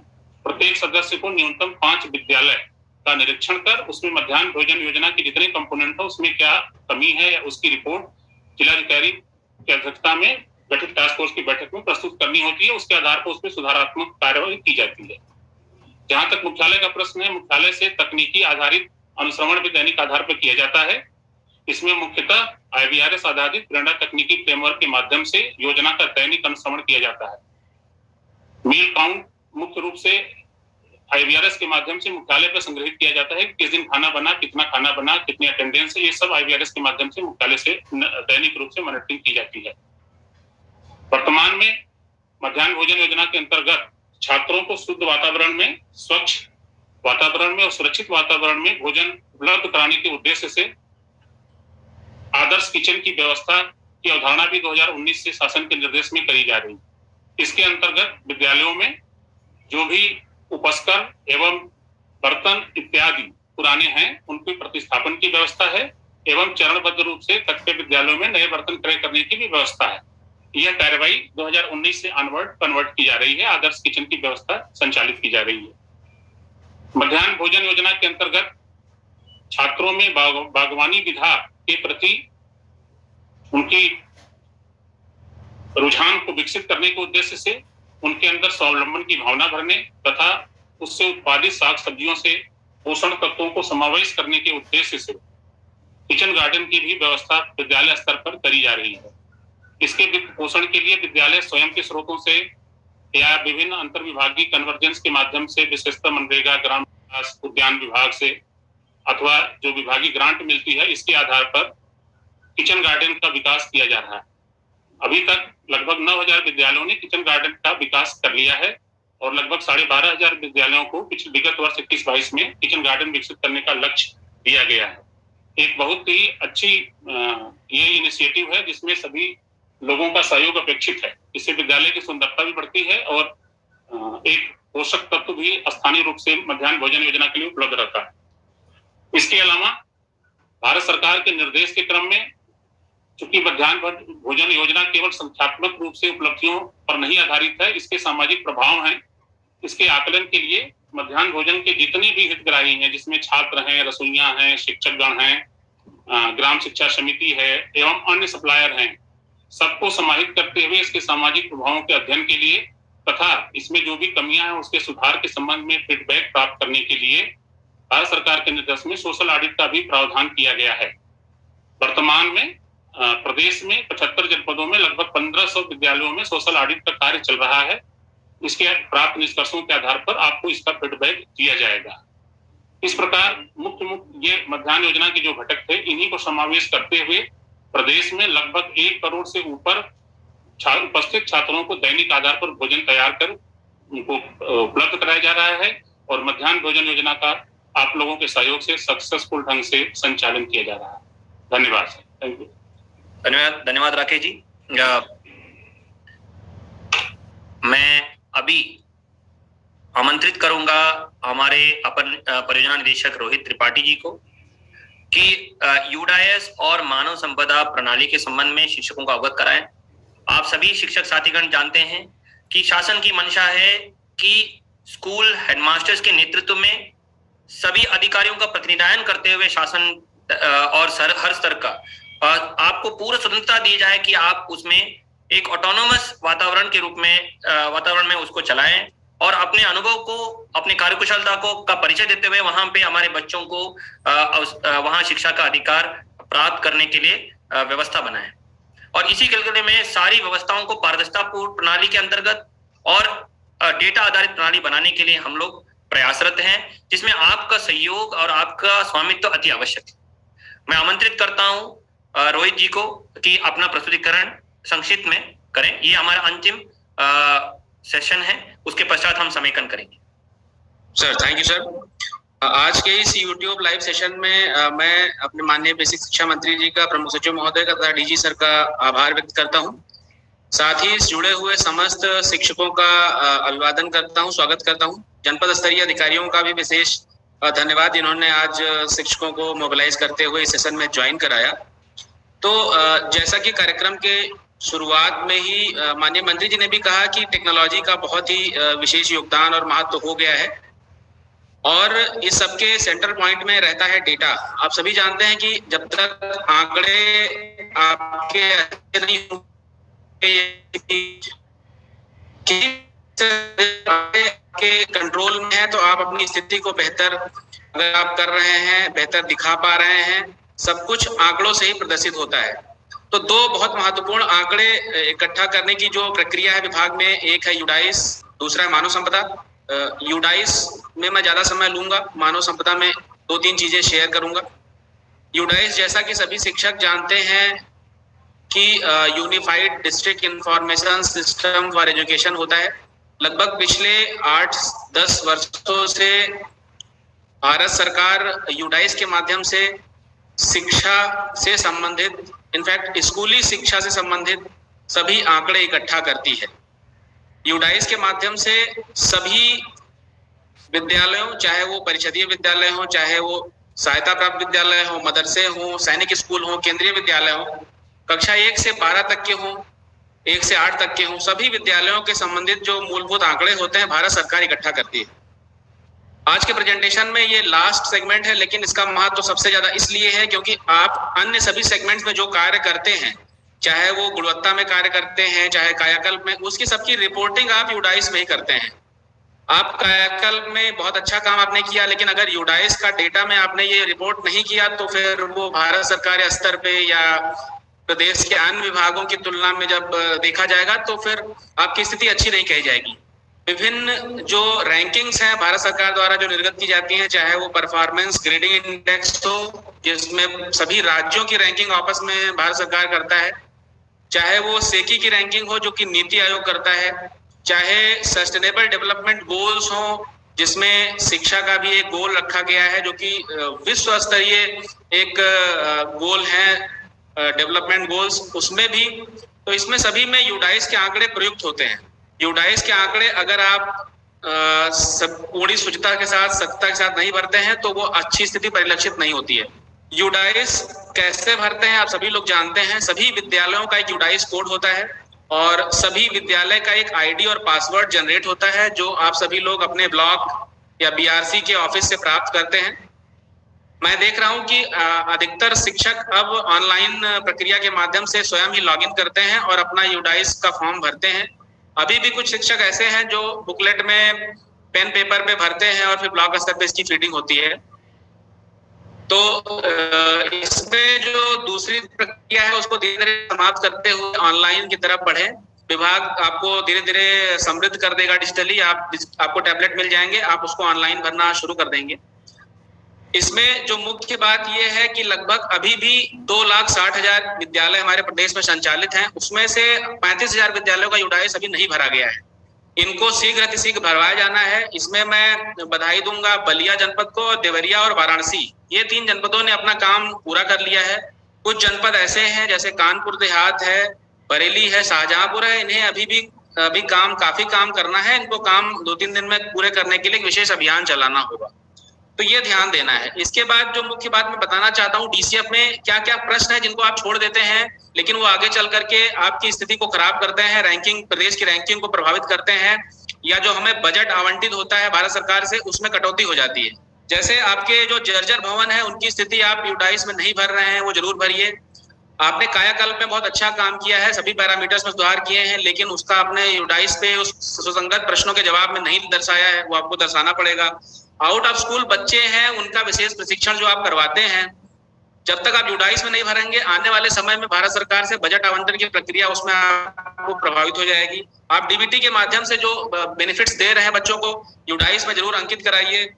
जितने भी आपके यहाँ इंस्पेक्शन विजिट्स होते हैं, सपोर्टिव सुपरविजन होते हैं, उसका भी एक कॉलम है यूडाइस में, उसको आप जरूर दर्ज कराइए। अन्यथा भारत सरकार स्तर पर जब समीक्षा होती है तो ये प्रकाश में आता है कि यूपी में इंस्पेक्शन नहीं हो रहे हैं, जबकि आपके यहाँ हमारे यहाँ सबसे ज्यादा इंस्पेक्शन हो रहे हैं। इसी के साथ ही जितने टैबलेट से युक्त या स्मार्ट क्लास या डेस्कटॉप से सुसज्जित विद्यालय हैं वो यूडाइस में जरूर इसको अंकित करें। तो ये सारी ऐसी चीजें हैं। दिव्यांग बच्चों से संबंधित जो हमारे CWSN छात्र हैं उनसे संबंधित पूरी सूचना दर्ज की जानी है। तो एक एस्पेक्ट है कि सभी विद्यालयों द्वारा यूडाइस भरना है। दूसरा, यूडाइस की क्वालिटी जरूर अच्छी रखनी है, जो विद्यालय की अपनी यथास्थिति है उसको जरूर दर्ज करना है। जैसे विद्यालय में जितने शिक्षक कार्यरत हैं उनका पूरा विवरण जरूर भरना है। अन्यथा की स्थिति में जो अपना PTR है वो कम दिखता है या ज्यादा दिखता है भारत सरकार में जब कैलकुलेशन किया जाता है तो ये सारी चीजें आपको ध्यान में रखते हैं। यूडाइस का विशेष महत्व आपको इस तरह से समझना है। आगे अगले 2-3 दिनों में यूडाइस का पूरा कार्य किया जाना है। कई जनपदों में हमने डेटा कंपैरिजन किया है जिसमें यूडाइस में आपने गलत भरा था उसको इंगित किया गया है। आपके जनपद में खंड शिक्षा अधिकारियों द्वारा आपको दिखाया भी गया है, आपको पत्र प्रेषित किए गए हैं कि जल्दी ही आप सुधारात्मक कार्रवाई कर। मानव संपदा जो पोर्टल है, जैसा कि सर ने कहा, अभी माननीय प्रमुख सचिव साहब ने भी कहा कि विभाग की प्रदेश स्तर पे इसमें प्रशंसा की जाती है कि मानव संपदा में विभाग ने अच्छा कार्य किया है। इसमें आप सभी का काफी योगदान रहा है। अब हम लोग लगभग 99% एक्यूरेसी के साथ डेटा मानव संपदा पे सही कर चुके हैं, लेकिन कुछ अभी भी विसंगतियां हैं जिसके संबंध में आप सभी को हम IVR कॉल भी प्रेषित करेंगे और वहां से आपका फीडबैक लेते हुए सभी विसंगतियों को दूर करने का प्रयास करेंगे। इसमें ब्लॉक स्तरीय अधिकारी, जनपद स्तरीय अधिकारियों को आप अपना आवेदन दे सकते हैं। अगर आप अपनी सर्विस बुक देखते हैं उसमें कोई कमी किसी विवरण में आवेदन जरूर उपलब्ध कराएं। साथ ही छुट्टियों का आवेदन ऑनलाइन हो गया है, आप सभी लोग ऑनलाइन छुट्टियां आवेदित करें और हम लोग भरपूर प्रयास कर रहे हैं राज्य स्तर से कि उसका समयबद्ध विस्तारण छुट्टियों का अवश्य हो, पूरी पारदर्शिता बनी रहे। तो अंत में इस बात पे जोर देते हुए कि यूडाइस का कार्य अगले 30 तारीख तक किया जाना था, उसमें आप सभी विद्यालयों का डेटा गुणवत्तापूर्ण भरते हुए इस कार्यवाही को पूर्ण करें तथा मानव संपदा पोर्टल पे अपने डेटा को देखते हुए कोई कमी की स्थिति में अपने ब्लॉक स्तरीय अधिकारियों से संपर्क करें। Thank you sir. धन्यवाद रोहित। सभी शिक्षक साथियों को मैं अनुरोध करूंगा कि यूडाइस डेटा को अद्यतनित करने के साथ मानव संपदा पोर्टल पर छुट्टियों के आवेदन, स्वीकृतियां एवं सर्विस बुक को अद्यतनित करना, ये सब ऑनलाइन प्रणाली के माध्यम से ही हो। किसी स्तर पे अगर कहीं से शोषण होता है, कृपया सक्षम स्तर पर आप शिकायत करें ताकि हम उत्तरदायित्व निर्धारित करें। ये हमारे लिए एक बहुत पवित्र अभियान है और इसको हमें हर हाल में सभी के सहयोग से 100% संतृप्त करना है। पेरोल का भी हमें ऑनलाइन मॉड्यूल है, आप अपना पे स्लिप देख सकते हैं। आगे हम एरियर और सुपरएन्यूएशन के जितने भी आपके सेवाएं हैं, बेनिफिट्स हैं, वो सब इसी माध्यम से ला रहे हैं और अतिशीघ्र उसको भी लाइव कर देंगे ताकि हर एक व्यवस्था अधिष्ठान संबंधित जो शिक्षकों के परेशानी का जड़ रहता है वो हम लोग पारदर्शिता पूर्वक प्रणाली बेस्ट व्यवस्था के साथ करा के आप लोगों को अपने मोबाइल पे ही ये करने की व्यवस्था हम करें। अंत में हम इस सेशन के करीब 10-15 मिनट हम एक्स्ट्रा शूट कर लिए हैं। मैं उम्मीद करता हूं कि आज के सेशंस आपको लाभदायक रहे हैं, आप लोगों को काफी चीजों के बारे में जानकारी हुई होगी। आज हमने हमारे वरिष्ठ मुखिया और हमारे प्रमुख सचिव साहब दोनों को सुना और आज पूरे सत्र में वो उपस्थित रहे, हम सबकी बातें सुनते रहे। निरंतर हम इस तरह का संवाद बनाए रखें। मैं देख रहा हूँ कि लाखों टीचर्स हमारे साथ जुड़े थे आज सेशन में, उन्होंने फीडबैक भी दिया है। मैं अपने साथी वरिष्ठ विशेषज्ञ समुदाय सहभागिता माधव तिवारी जी को इसके संबंध में एक संक्षिप्त प्रस्तुतिकरण करने के लिए आमंत्रित करता हूं। धन्यवाद सर। माननीय मंत्री जी, आदरणीय प्रमुख सचिव साहब, डीजी सर, सभी वरिष्ठ अधिकारीगण और यूट्यूब के माध्यम से प्रदेश के सभी मंडलों और जनपदों से जुड़े साथियों, जैसा कि सर ने बताया कि माननीय मुख्यमंत्री जी और मंत्री जी के निर्देश के क्रम में विभाग को यह 100 दिन का लक्ष्य दिया गया है, 100 दिन में पूर्ण करने हैं कि हम 100% बच्चों का आधार नामांकन करा देंगे। इस प्रक्रिया में हम कोई नए नहीं है। विगत 4 वर्ष पहले विभाग में यह प्रक्रिया शुरू हुई थी, जब विभाग ने आधार नामांकन के लिए किटों का क्रय किया था। शासन के द्वारा निदेशक बेसिक शिक्षा को इसका रजिस्ट्रार बनाया गया था और सचिव बेसिक शिक्षा परिषद को आधार नामांकन के नोडल अधिकारी के रूप में नामित किया गया था। तब हमने सभी जितने भी हमारे ग्रामीण ब्लॉक संसाधन केंद्र हैं BRC, उन सब पे 2-2 आधार किट क्रय करके दी थी और इस तरह कुल 822 ब्लॉक संसाधन केंद्रों पर 1644 आधार किट हम लोगों ने उपलब्ध कराई थी। उन आधार किट उपलब्ध कराने के बाद ऑपरेटर्स की ट्रेनिंग हुई, उनकी ऑनबोर्डिंग हुई और आधार नामांकन की प्रक्रिया शुरू हुई। और अब तक हम लोगों ने इस साल तक 80% से अधिक बच्चों का आधार नामांकन कर लिया है। यह एक फैक्ट है। मात्र 20% से भी कम बच्चे ऐसे बचे हुए हैं जिनका आधार नामांकन किया जाना है और जिसे हमें 100 दिन में पूरा करने का लक्ष्य प्राप्त हुआ था। और बीच के दौर में थोड़ी सी सुस्ती जरूर रही, लेकिन पुनः उसमें तेजी आई है और आप लोगों ने अच्छा प्रयास किया है। और हम देख पा रहे हैं कि पिछले 1.5 महीने 2 महीने में जहां 1644 आधार किटों में हमारे अधिकांश आधार किटें इनएक्टिव हो गई थी, बंद हो गई थी और हमारी संख्या 1644 से घट के 900 के आसपास पहुंच गई थी। आज के डेट में विगत 1.5 महीनों में 200 से अधिक किटों को आप लोगों ने पुनः सक्रिय कराया है और आज के डेट में हमारी संख्या 1120 आधार किट हमारे सक्रिय हैं, काम कर रहे हैं। लेकिन साथ ही साथ यह भी कहना होगा कि जो हमारा लक्ष्य है, लगभग 25 से 30 लाख बच्चे ऐसे हैं जिनका आधार हमें बनाया जाना है। और अभी जो हमारी आधार किट जिस रफ्तार से बना रही है, पर डे के हिसाब से अगर देखें तो औसतन हम कुल लगभग 15,000 बच्चों का आधार बना पा रहे हैं। इसका मतलब है कि हम अपनी आधार किट की क्षमता का भी पूरा उपयोग नहीं कर पा रहे हैं। तो मेरा सभी मंडलीय और जनपदीय अधिकारियों से यह आग्रह है कि जो भी हमारी आधार किट अभी तक सक्रिय नहीं हो पाई है, उन्हें शीघ्र सक्रिय कराने की जरूरत है और उनकी पूरी क्षमता का उपयोग करने की आवश्यकता है। तभी हम शासन द्वारा निर्धारित समय में इस लक्ष्य को प्राप्त कर पाएंगे। दूसरी चीज कि न केवल हमारी आधार किट, बल्कि आप UIDAI के वेबसाइट से या गूगल से सर्च करके पता कर सकते हैं कि जनपद में अपने विभाग के अतिरिक्त भी बहुत सारे विभाग आधार के रजिस्ट्रार हैं जो आधार बनाते हैं, जैसे बैंक हैं, पोस्ट ऑफिस हैं, ICDS हैं, इस तरह से और भी सारे डिपार्टमेंट हैं, CSCs हैं जहां पे आधार बनते हैं। उन सभी जगहों को सक्रिय करने के लिए जिलाधिकारी के सहयोग से मीटिंग करके और आपको एक प्रयास करना होगा कि जितने भी जनपद में आधार नामांकन के केंद्र हैं वो सभी सक्रिय हों और हमारे बच्चों का आधार बनाएं। इसके साथ साथ हमारे विभागीय आधार नामांकन किटों से जो आधार बन रहे हैं, आप जानते हैं कि प्रति आधार UIDAI से कुछ धनराशि भी हमें प्राप्त होती है और विभाग इस बात पर भी बड़ी गंभीरता से विचार कर रहा है कि जो हमारे विभागीय ऑपरेटर हैं और मेहनत कर रहे हैं उन्हें उस धनराशि से कुछ न कुछ इंसेंटिव के तौर पर भी दिए जाने पे विचार किया जा रहा है। तो यह बात भी सभी ऑपरेटर के तक पहुंचाना आवश्यक है ताकि वो इसमें और मनोयोग से लगे और इस लक्ष्य को जल्द से जल्द पूरा कर पाए। इसी आधार नामांकन से जुड़ा हुआ दूसरा है हमारा आधार ऑथेंटिकेशन, आधार प्रमाणीकरण की प्रक्रिया।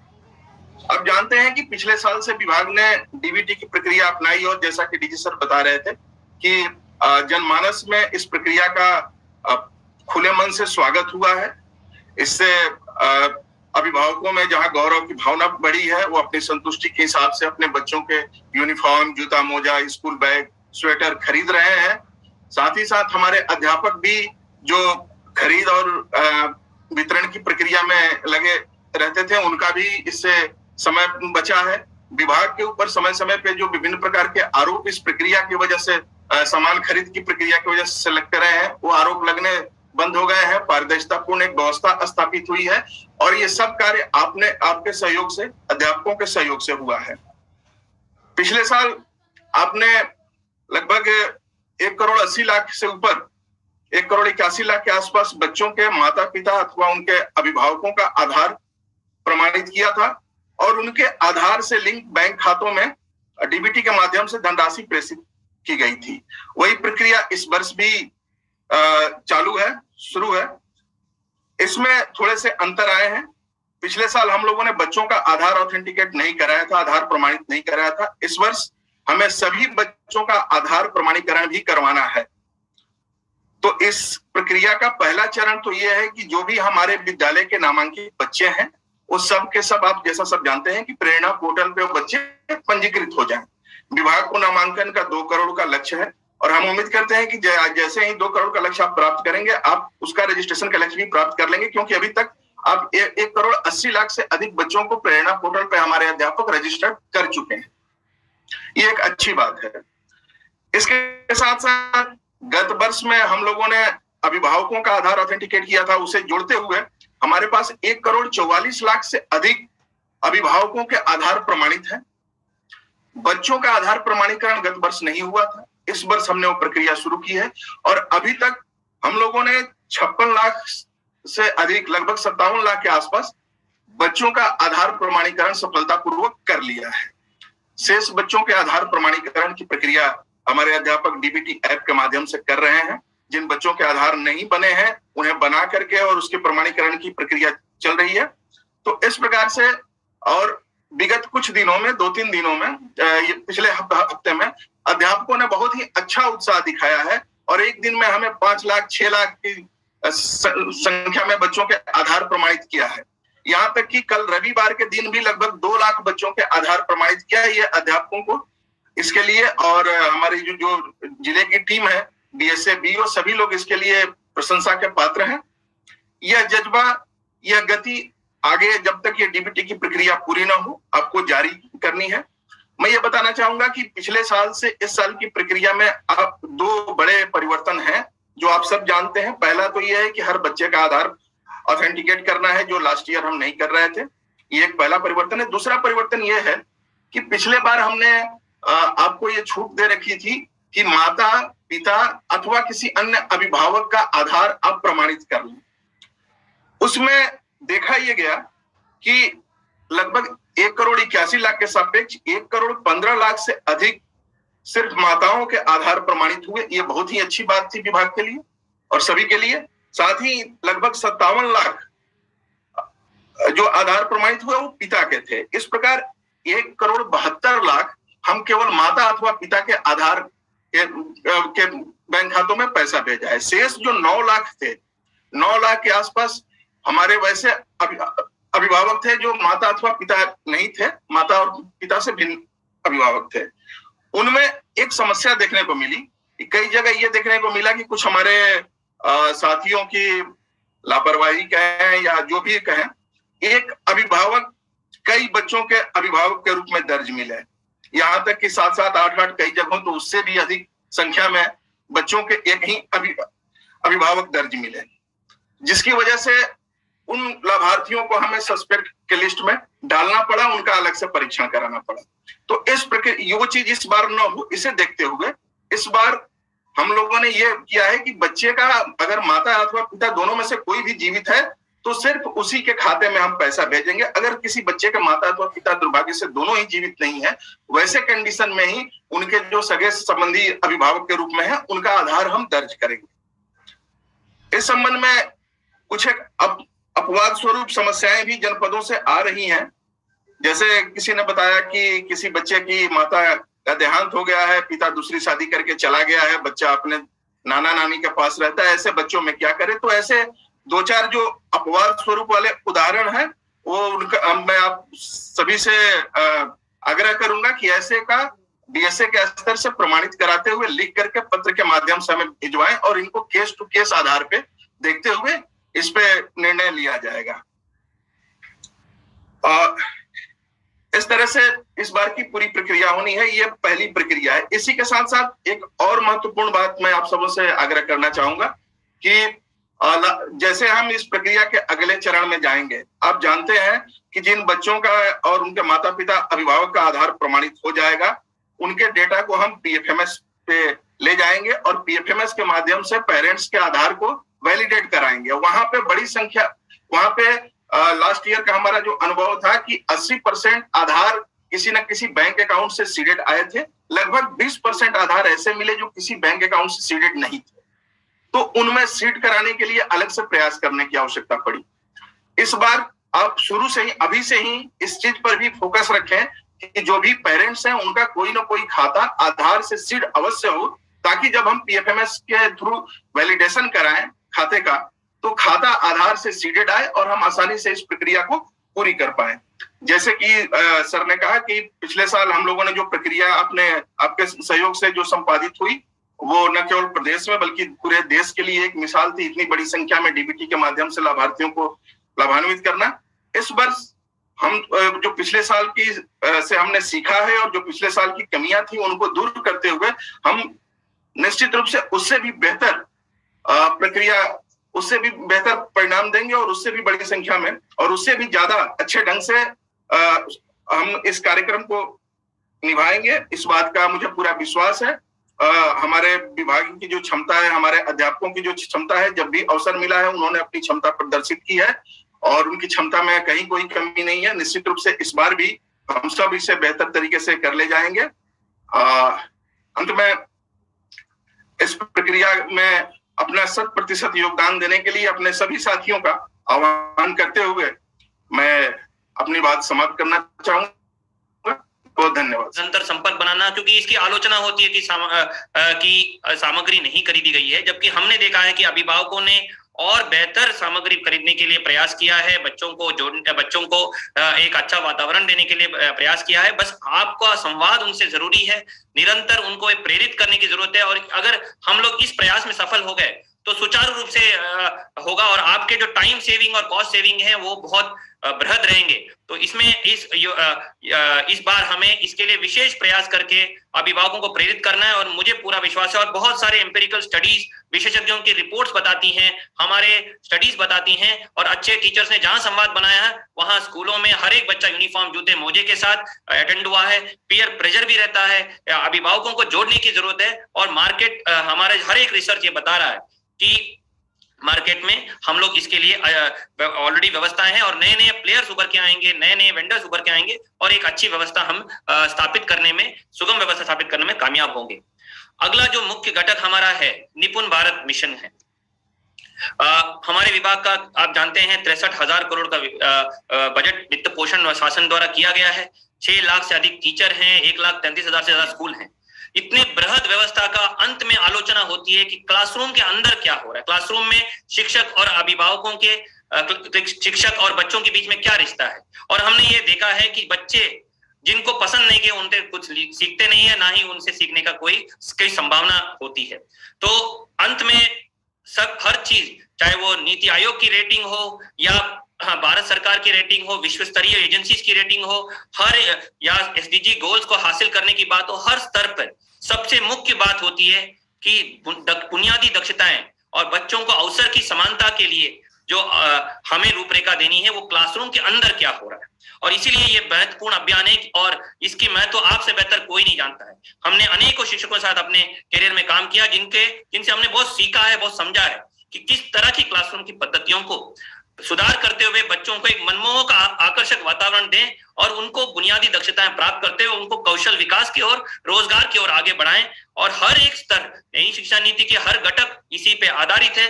हमारे सामाजिक आर्थिक व्यवस्था के हर घटक इसके बुनियाद पे है। तो समाज निर्माण करने का एक महत्वपूर्ण काम आप कर रहे हैं, देश निर्माण करेगा, प्रदेश निर्माण करने का काम कर रहे हैं। और इसमें ये मिशन एक जन आंदोलन के रूप में स्थापित करने का हमारा लक्ष्य, हमारा संकल्प है, शासन के निर्देश है। इसीलिए बच्चों को एक engaging learning environment, print rich environment, ताकि उनको बोलना सीखना, कॉग्निटिव डेवलपमेंट, उनका socio economic, socio emotional development हो या उनको लैंग्वेज का डेवलपमेंट हो, हर स्तर का उनका डेवलपमेंट हो। और हम एक आउटकम आधारित और डेटा आधारित व्यवस्था की ओर अग्रसर हैं, कॉम्पिटेंसी आधारित व्यवस्था की ओर अग्रसर हैं। इसके लिए ये मिशन को अंगीकृत करना और हर एक चीज को समझना एक अवसर है इस निपुण भारत में। और इसमें हमारा प्रदेश अग्रणी बन के उभर के आए, इसके लिए हम सबको एक टीम बन के काम करना है। सभी शिक्षकों ने इसके निपुण भारत के प्रस्तुतिकरण अपेक्षाओं को देखा। इसमें 3 मुख्य घटक हैं। पहले तो लक्ष्य और हमारे मेजरेबल गोल्स, जो आपको निपुण सूची के रूप में पहले दिया गया था, और उसमें लक्ष्य उसको आपको बली बांधे अंगीकृत करना है कि ओरल रीडिंग फ्लुएंसी का मतलब क्या है। अगर बच्चा कक्षा 3 का बच्चा 60 शब्द प्रति मिनट एक अनुच्छेद से एक प्रवाह में नहीं पढ़ पा रहा है, तो वो अपने परिवेश से नहीं जोड़ पा रहा है, ना तर्क कर पा रहा है, और उसकी वजह से वो आगे के जितने भी टॉपिक से वो नहीं पढ़ पाएगा। अगर एक अनुच्छेद पढ़ के उसके संबंधित कोई सवालों का जवाब नहीं दे पा रहा है, तो उसको उसके कॉग्निटिव एनालिटिकल एबिलिटी नहीं डेवलप हुआ। इसी तरह गणितीय दक्षताएं प्राप्त होना है। तो ये लक्ष्य समझना जरूरी है। और इसको मैं चाहूंगा कि आप गांव के हर जनप्रतिनिधियों को, गांव के हर एक वर्ग को इससे जानकारी करें, इसको जन आंदोलन बनाएं, अभिभावकों तक पहुंचाएं, संवाद स्थापित करें। और ये एक मूवमेंट होना है, तभी ये सफल हो पाएगा, तभी ये अभियान धरातल पर दिखेगा। दूसरा, इसका मूल्यांकन की प्रक्रिया आपने समझी। अंत में जब भी कोई ब्लॉक या स्कूल होगा तो हम उसका थर्ड पार्टी असेसमेंट जरूर कराएंगे, लेकिन उससे पहले हर एक 3 माह में हम लोग एक तकनीकी व्यवस्था के माध्यम से मूल्यांकन कराएंगे, सेंसस असेसमेंट कराते रहेंगे। जैसे पिछली बार 2 साल पहले भी हुआ था, रिपोर्ट कार्ड्स प्रेषित किए गए थे। और हम अभिभावकों को, बच्चों को, सभी समुदाय को ये बता पाएंगे कि बच्चा निपुण बनने की ओर अग्रसर है। और इसी तरह सुधारात्मक कार्रवाइयां उसके अनुसार करते रहेंगे। और हर एक बच्चे को अपना पर्सनलाइज्ड एडेप्टिव लर्निंग, उसको प्रत्येक अपने जहां दक्षताओं में गैप दिख रहा है वहां उसको करने के लिए हम लोग व्यक्तिगत ध्यान देते हुए काम करा पाएंगे। और उसके साथ ही हमारे जो एकेडमिक काडर है, हमारे ईआरपी साथी हैं, हमारे एसआरजी साथी हैं, शिक्षक संकुल साथी हैं, इनसे आपका रिश्ता बनता रहेगा, आपसे संवाद रहेगा। जितने भी अभिनव पहल हैं, तकनीक है, क्लासरूम के अंदर की अच्छी पद्धतियां हैं, उसके बारे में जितनी भी सामग्री आपको प्रेषित की गई है, उसके संबंध में आप उनसे संवाद स्थापित करते हैं, सीख सकते हैं, बेहतर कर सकते हैं। अपने अच्छे प्रयासों को उनको बोल के अन्य अपने साथियों को भी अंगीकृत करने के लिए प्रेरित कर सकते हैं। और क्लासरूम के अंदर इन सभी को 100% लागू करना है। तो हमारे जो मैथ्स किट है उसका प्रयोग हो, हमारे पोस्टर और कन्वर्सेशन चार्ट्स का प्रयोग हो, लाइब्रेरी किताबों का प्रयोग हो, स्पोर्ट्स इक्विपमेंट का प्रयोग हो, वहां टीचर गैलरी पे हर चीज अत्यावधिक रूप से अंकित किया जाए, वहां पे क्लासरूम में एक अच्छा वातावरण लोगों को मिले। रीडिंग एक अभियान के रूप में चले, रीडिंग एक निरंतर चलने वाली प्रक्रिया चले। हमारे सहज किताबें जो दी गई हैं वो करें। और हमारा मुख्य होना चाहिए, हमारे मुख्य दस्तावेज जो है हमारे ध्यान आकर्षण संदर्शिका, जिसमें उपचारात्मक शिक्षा हमें करनी है, उस मॉड्यूल को हम अपने विभाग के लिए गीता, बाइबल और कुरान के रूप में विकसित करें और इसको एक मुख्य दस्तावेज के रूप में प्रयोग करें। और इसमें 100% श्रद्धा के साथ इसमें बच्चों को इससे जोड़ें, ये जरूर करें। और सारे सामग्रियों को अंगीकृत करते हुए आपको पढ़ाने में मजा आएगा और अच्छी सामग्री विकसित कर पाएंगे। और भी नए बेहतर TLM हम इस साल आपको भेज रहे हैं, एक अच्छी मूल्यांकन प्रक्रिया भी आपको दे रहे हैं। बहुत सारे साइंस किट्स और मैथ्स किट्स और विभिन्न तरह की सामग्री आपको प्रेषित करने के लिए शासन ने वित्त पोषण किया है, हमें निर्देश किया है, हम उसको जल्दी से आपको भेज रहे हैं। इस निपुण भारत अभियान को हम लोग एक सफलतापूर्वक अभियान बने और हमारा प्रदेश एक पहला प्रदेश हो पूरे देश में जो इस महत्वाकांक्षी लक्ष्य को हासिल करें और एक क्रिटिकल इश्यू को हासिल करने में हम कामयाब हो। ये हम सबका सपना है। इसके साथ ही बच्चों को और आप सबको स्कूलों में एक अच्छे वातावरण मिले, इसके लिए जैसे आप जानते हैं माननीय मुख्यमंत्री के कर कमलों से जून 2018 में ऑपरेशन कायाकल्प का शुभारंभ किया गया, जो अभी एक बहुत ही जन आंदोलन के रूप में विकसित हुआ है। एक नई सोच बनी है कि स्कूलों में विभिन्न विभागों की योजनाओं से सभी के सहयोग से वित्त पोषण होते हुए कैसे कायाकल्प किया जा सकता है। जब हमने शुरू किया था तो 49% से कम आच्छादन था और आज हम लोग लगभग संतृप्तिकरण की ओर अग्रसर हैं। हमें ये अंतिम पड़ाव में एक दूसरे का साथ देना है और शिक्षकों को केंद्रीय भूमिका निभानी है। ग्राम पंचायत से समन्वय स्थापित करना, जीपीडीपी में सम्मिलित करना, उसके लिए कॉम्पोजिट की धनराशि, ग्रांट की धनराशि को 100% सदुपयोग करना, विभिन्न माध्यमों से विभिन्न लोगों से संपर्क स्थापित करते हुए 2 कदम बढ़ाते हुए योजना को धरातल पे उतारना, ये एक बहुत महत्वपूर्ण अभियान है और एक नई सोच लाना है ताकि हम आगे इस बुनियादी सुविधाओं को संतृप्त करने के बाद कुछ बहुत मॉडल स्कूल, कंपोजिट स्कूल विकसित करें जो पूरे देश के लिए हमारे लिए एक उदाहरण बने कि सरकारी विद्यालय इस परिवेश में होते हैं और किसी भी टायर 1 स्कूल को हम लोग टक्कर देने के कगार में खड़े हो जाएं। इसके लिए इस अभियान में आप सबकी एक बहुत महत्वपूर्ण भूमिका है। इसीलिए मैं आमंत्रित करता हूं हमारे निर्माण यूनिट के वरिष्ठ विशेषज्ञ श्याम किशोर तिवारी जी को कि ऑपरेशन कायाकल्प में शिक्षकों की महत्वपूर्ण केंद्रीय भूमिका के संबंध में आपके सामने प्रस्तुत करें। सभी लोगों को नमस्कार। मैं आपसे कुछ चीजें शेयर करना चाहूंगा ऑपरेशन कायाकल्प के बारे में। ऑपरेशन कायाकल्प जैसा कि अभी आप सब अवगत हैं कि माननीय मुख्यमंत्री जी द्वारा इसका शुभारंभ किया गया था और इसके माध्यम से हम स्कूलों को एक ऐसा परिवेश के रूप में विकसित करना चाहते हैं जहां बच्चे स्कूल में आए, उनका ठहराव सुनिश्चित हो सके, पढ़ने के प्रति उनके अंदर आकर्षण पैदा हो उनके मन में और निश्चित तौर पे हमारा जो कायाकल्पित विद्यालय हो उस गांव का या उस आसपास के परिक्षेत्र का सबसे खूबसूरत और सबसे बेहतर देखने वाला प्रांगण हो। इसके लिए आप सभी ने अभी तक जो प्रयास किए हैं वो कुछ फोटोग्राफ्स के माध्यम से आगे आने वाले स्लाइड्स में आपको दिखेंगे कि ये जो आप लोगों के प्रयास हैं जो हम लोगों के द्वारा यहाँ पे उसको आपके सामने रखा गया है। पहले क्या स्थिति थी कायाकल्प के पहले और वर्तमान में क्या स्थितियां हैं ये स्लाइड्स में आपको दिखेंगी। विद्यालय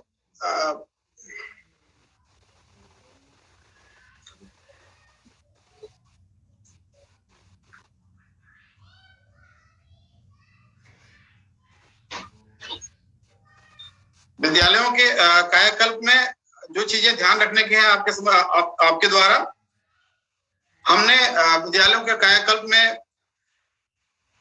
तमाम प्रकार के फंड्स का इस्तेमाल किया। इसमें ग्राम पंचायतों से जो पैसा था राज्य वित्त का, हमने डीएमएफ का जनपदों में जहां जहां पैसा था वहां उनसे पैसा लिया, अवस्थापना निधि का पैसा इसमें लिया गया है, एमपीएमएलए फंड्स का भी इसमें इस्तेमाल किया गया है।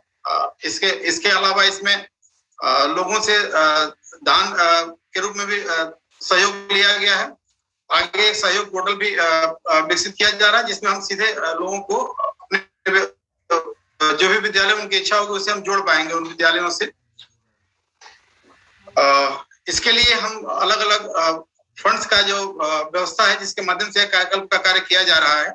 आप सभी ने अभी तक इनके सहयोग इनको देखा है काम होते हुए, लेकिन जो असली चीज की आवश्यकता है हमारा उसमें कितना भागीदारी हमारी हो पाती है। इस कार्य को केवल ग्राम पंचायत के सहारे नहीं छोड़ा जाना है, इस कार्य ये हमारे विद्यालय का कार्य है, तो इसका हमारा इंटरेस्ट जहाँ पे होगा वहां ये विद्यालय हमको इस रूप में देखेंगे जो आप देख पा रहे हैं। अदरवाइज जब तक हमारा इंटरेस्ट नहीं होगा तो इस कारण ये गैप हमेशा दिखते रहेंगे। आपकी इच्छा अनुसार टाइल्स नहीं लग पाएगी, आपकी इच्छा अनुसार चीजें न गुणवत्ता के अनुसार हो पाएंगी और न हम इस संतृप्तिकरण को पूर्ण कर पाएंगे।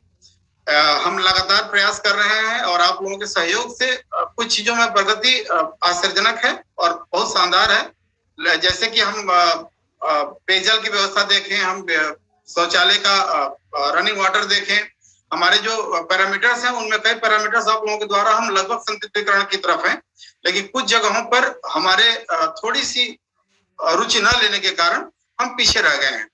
इसके लिए जरूरी है कि आप जहां जहां हमारे गैप है, विद्यालय का गैप आपको पता है, प्रेरणा पोर्टल पे इसकी फीडिंग आप करते हैं और जो 1 तारीख से 10 तारीख के बीच की जाती है, इस फीडिंग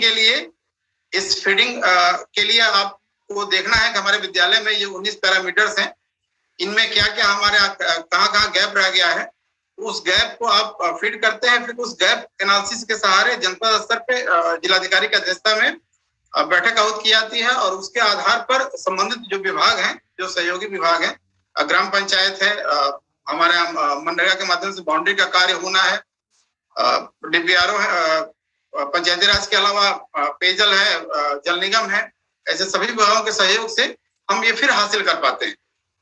इसके लिए 2-3 चीजें हैं कि हम अभी भी अपनी चीजों को कैसे करना है, तो इसके लिए जीपीडीपी है, ग्राम पंचायत विकास योजना है, उसमें हम अपने विद्यालय के गैप के एनालिसिस को करके और उसको सिस्टमिक तरीके से रख पाएंगे, उसके बाद ही हम इस चीज को हासिल कर सकते हैं। जब तक आप ये काम नहीं करेंगे, इसके लिए आपको ग्राम पंचायत से सहयोग करना होगा।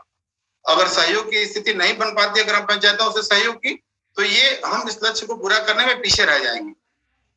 और जब हम आप इस लक्ष्य को प्राप्त कर लेंगे, तो उसके बाद कायाकल्प में आपके विद्यालय का हम रेटिंग करते हैं, कैसे स्टार रेटिंग होती है।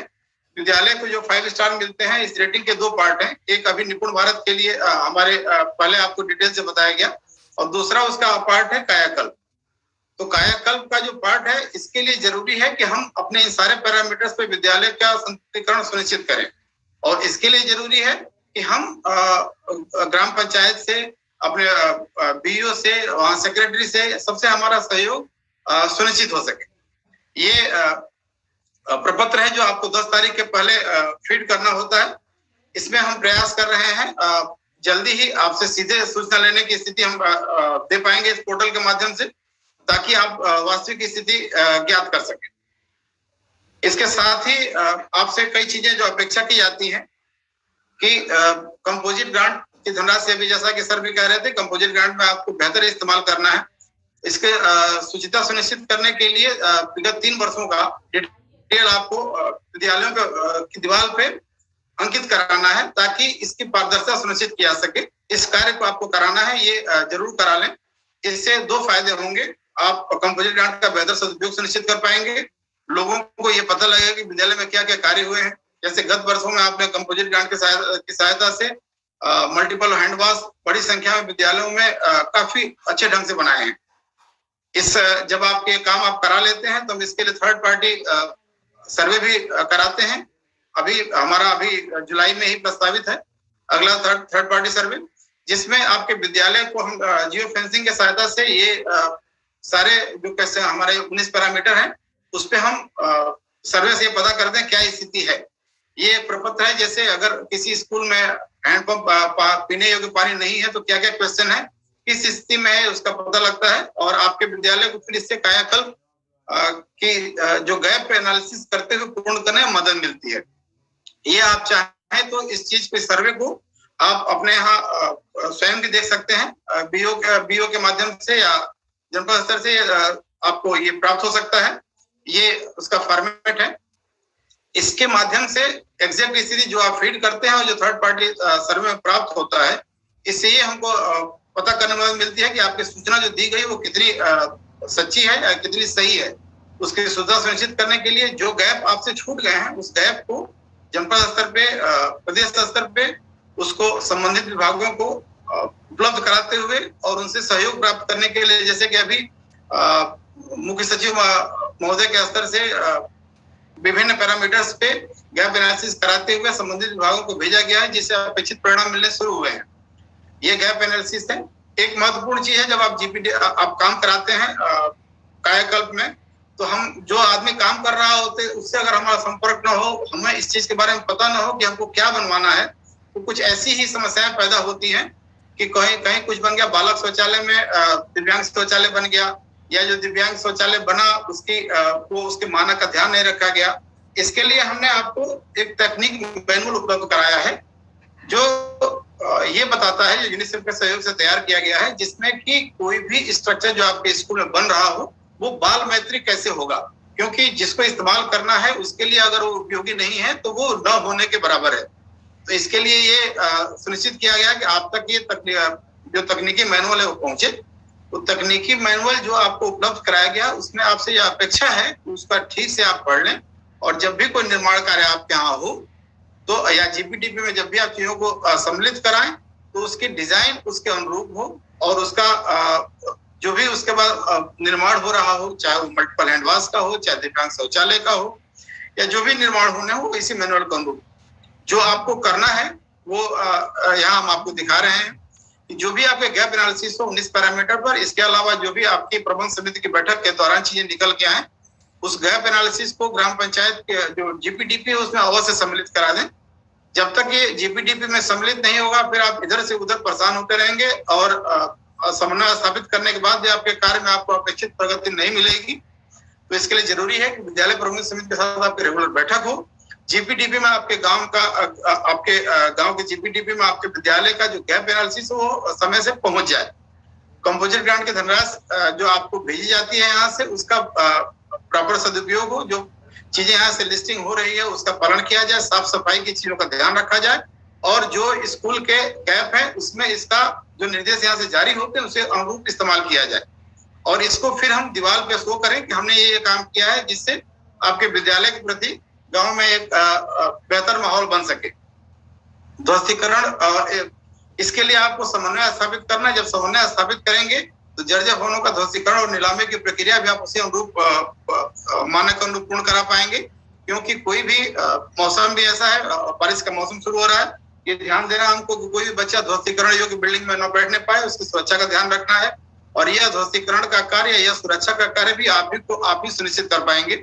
इसके लिए आपको जरूरी है कि आप समुदाय से सहयोग करें, अपने विद्यालय के गैप एनालिसिस को हमेशा इसको अनुश्रवण करते रहें, अपने वरिष्ठ अधिकारियों से सहयोग प्राप्त करें, और उनको जो विद्यालय की स्थितियों के बारे में अवगत कराते रहें, और फिर उसके बाद आप इस लेवल पर पहुंच पाएंगे कि आपका विद्यालय उस गांव का सबसे बेहतर और सबसे अच्छा और सुंदर परिवेश होगा, उसका सबसे बेहतरीन निर्माण होगा उस गांव का, जिसको देख के हम सबको गर्व की अनुभूति होगी। और निरीक्षणों में सबको मैं इस संबंध में आपके सामने प्रस्तुत करने के लिए वित्त नियंत्रक मध्याह्न भोजन प्राधिकरण को आमंत्रित करता हूं कि संक्षिप्त में इसको आपके सामने रखें। Thank you sir. विभागीय प्राथमिकताओं और निपुण लक्ष्य के संबंध में विभाग के समस्त हितग्राहियों को प्रेरित करने के उद्देश्य से माननीय मंत्री जी बेसिक शिक्षा की अध्यक्षता में गतिमान इस ऑनलाइन संगोष्ठी में यूट्यूब सेशन में समस्त प्रतिभागियों का स्वागत है। आदरणीय मंत्री जी एवं प्रमुख सचिव महोदय एवं डीजी सर के अनुमति से मैं मध्याह्न भोजन योजना के क्रियान्वयन पर संक्षेप में प्रकाश डालूंगा। ऐतिहासिक रूप से मध्याह्न भोजन योजना उत्तर प्रदेश में माननीय सर्वोच्च न्यायालय के आदेश 28 नवंबर 2001 के क्रम में भारत सरकार व राज्य सरकार के समन्वित प्रयासों से सितंबर 2004 से लागू है। इसके अंतर्गत प्रदेश के उच्चतर प्राथमिक एवं प्राथमिक विद्यालयों के छात्र आच्छादित हैं, जिसमें विद्यालयों की संख्या 1,42,000 है। इसके अंतर्गत राजकीय, परिषदीय, सहायता प्राप्त एवं श्रम विभाग के कुछ विद्यालय भी आच्छादित हैं, और उनमें पंजीकृत करीब 2 करोड़ के आसपास छात्र इस योजना से आच्छादित हैं, जिन्हें दैनिक आधार पर वास्तविक उपस्थिति के आधार पर पका पकाया भोजन मध्यावकाश में प्रदान किया जाता है। इस योजना का मुख्य उद्देश्य प्राथमिक विद्यालयों में नामांकन संख्या को बढ़ाना, छात्रों के बीच सामाजिक सहिष्णुता और सहिष्णुता की भावना का विकास करना, उनके अंदर विद्यालय में रुकने की प्रवृत्ति को बढ़ावा देना तथा उनकी शैक्षिक ग्राह्यता दक्षता को बढ़ाना है। इस उद्देश्य के साथ मध्याह्न भोजन योजना प्रारंभ की गई है। इसका सबसे महत्वपूर्ण अंग नियमित रूप से प्रत्येक विद्यालय दिवस में उपस्थित छात्रों को स्वास्थ्यकर गर्म पका पकाया भोजन मध्याह्न अवधि में वितरित करना है। इसके लिए प्रत्येक विद्यालय में मेनू निर्धारित किए गए हैं, उस मेन्यू के अनुसार ही साप्ताहिक रूप से भोजन पकाया जाता है, और उसमें पौष्टिकता को ध्यान रखते हुए सोमवार को एक मौसमी फल एवं बुधवार को निर्धारित मात्रा में दूध भी दिए जाने की व्यवस्था की गई है। इस व्यवस्था को चलाने के लिए सबसे महत्वपूर्ण कंपोनेंट परिवर्तन लागत, खाद्यान्न और रसोइयां को कम हेल्पर हैं। जहां तक परिवर्तन लागत का प्रश्न है, इसमें विद्यालय स्तर पर भोजन तैयार करने में जो अन्य सहायक सामग्री प्रयुक्त होती है, जिसमें मुख्यतः दाल है, मसाले हैं, तेल है, गैस है या ट्रांसपोर्ट एक्सपेंडिचर है, उसको वहन करने के लिए परिवर्तन लागत के रूप में प्रत्येक विद्यालय को, प्राथमिक विद्यालय को ₹4.97 प्रति छात्र प्रतिदिन एवं उच्च प्राथमिक विद्यालय को ₹7.45 प्रति छात्र प्रतिदिन दिया जाता है। इसी प्रकार खाद्यान्न की आपूर्ति में चावल और गेहूं भारतीय खाद्य निगम से कोटेदार के माध्यम से विद्यालयों को पहुंचाया जाता है और इसमें प्राथमिक विद्यालयों के छात्र को 100 ग्राम और उच्च प्राथमिक विद्यालय के छात्र को 150 ग्राम का मानक है प्रति छात्र प्रतिदिन। भारत सरकार के अद्यावधिक निर्देशों के क्रम में पोषण क्षमता को ध्यान में रखते हुए इस समय फोर्टिफाइड चावल की आपूर्ति 22-23 में की जानी है। रसोइयां पूरे प्रदेश में हमारे इस समय करीब 3,74,000 रसोइयां कार्यरत हैं। उनको ₹2,000 प्रति माह की दर से राज्य सरकार से मानदेय का भुगतान साल में 10 माह के लिए किया जाता है। केंद्र से ₹600 और ₹1,400 राज्य सरकार अपने स्रोतों से वहन करती है। क्योंकि रसोइयां एक बहुत महत्वपूर्ण कंपोनेंट है इस मध्याह्न भोजन योजना में, इनके प्रशिक्षण की व्यवस्था भी मध्याह्न भोजना के अंदर करी जाती है। इसमें पोषणा फिल्म है, ऐप है, इसके माध्यम से इनका रेगुलर प्रशिक्षण कराया जाता है। इसके अलावा इनके अंदर मोटिवेशन पैदा करने के लिए एवं पाक कला की जो बारीकियां हैं उसमें इनकी दक्षता वृद्धि के लिए प्रतियोगिताओं का भी आयोजन जनपद एवं ब्लॉक स्तर पर किया जाता है। इसमें जो सफल प्रत्याशी होते हैं उनको प्रथम, द्वितीय, तृतीय को पुरस्कार की भी व्यवस्था है और इससे इनकी दक्षता अनवरत बनी रहे और इनके अंदर एक मोटिवेशन जारी रहे, इसलिए प्रतियोगिता का आयोजन जनपदों में किया जाता है। 21-22 में लगभग 56 जनपदों में आयोजन किया गया था। अगला महत्वपूर्ण घटक मध्याह्न भोजन योजना से, जैसे माननीय मंत्री जी ने रेखांकित किया था कि बच्चों को गुणवत्ता पूर्वक स्वच्छ भोजन उपलब्ध कराया जाए। इस गुणवत्ता को सुनिश्चित करने के लिए ये प्रारंभ से ही व्यवस्था है मध्याह्न भोजन में कि बच्चों को भोजन सर्व करने से पूर्व उसके जितने भी स्टेक होल्डर हैं, रसोइयां हैं, शिक्षकगण हैं या शिक्षा समिति के सदस्य हैं, अभिभावक गण हैं, उनके द्वारा इसको चखा जाए। इसको चखने के बाद ही बच्चों को ये भोजन सर्व किया जाता है।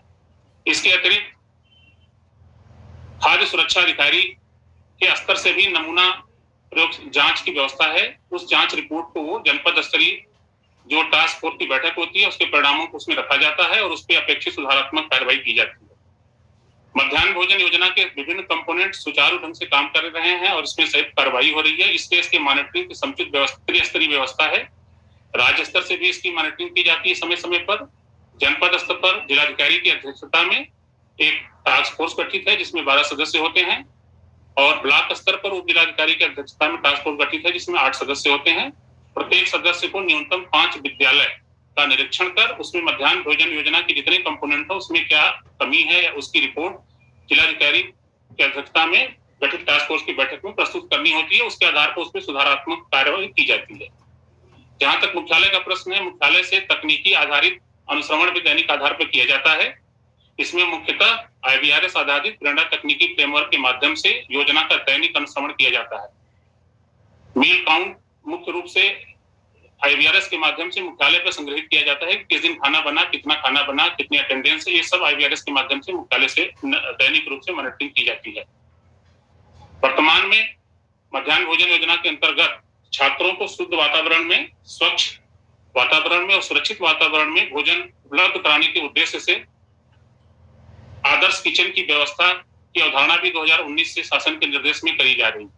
इसके अंतर्गत विद्यालयों में जो भी उपस्कर एवं बर्तन इत्यादि पुराने हैं उनके प्रतिस्थापन की व्यवस्था है एवं चरणबद्ध रूप से कच्चे विद्यालयों में नए बर्तन क्रय करने की भी व्यवस्था है।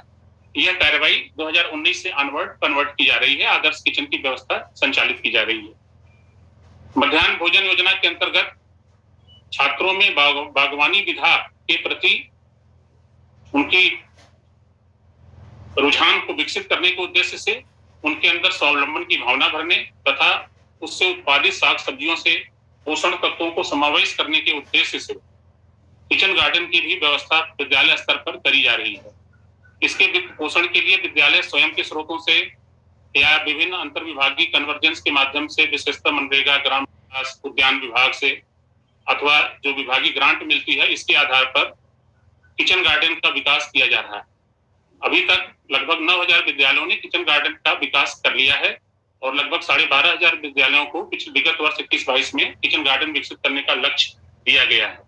एक बहुत ही अच्छी ये इनिशिएटिव है जिसमें सभी लोगों का सहयोग अपेक्षित है। इससे विद्यालय की सुंदरता भी बढ़ती है और एक पोषक तत्व भी स्थानीय रूप से मध्याह्न भोजन योजना के लिए उपलब्ध रहता है।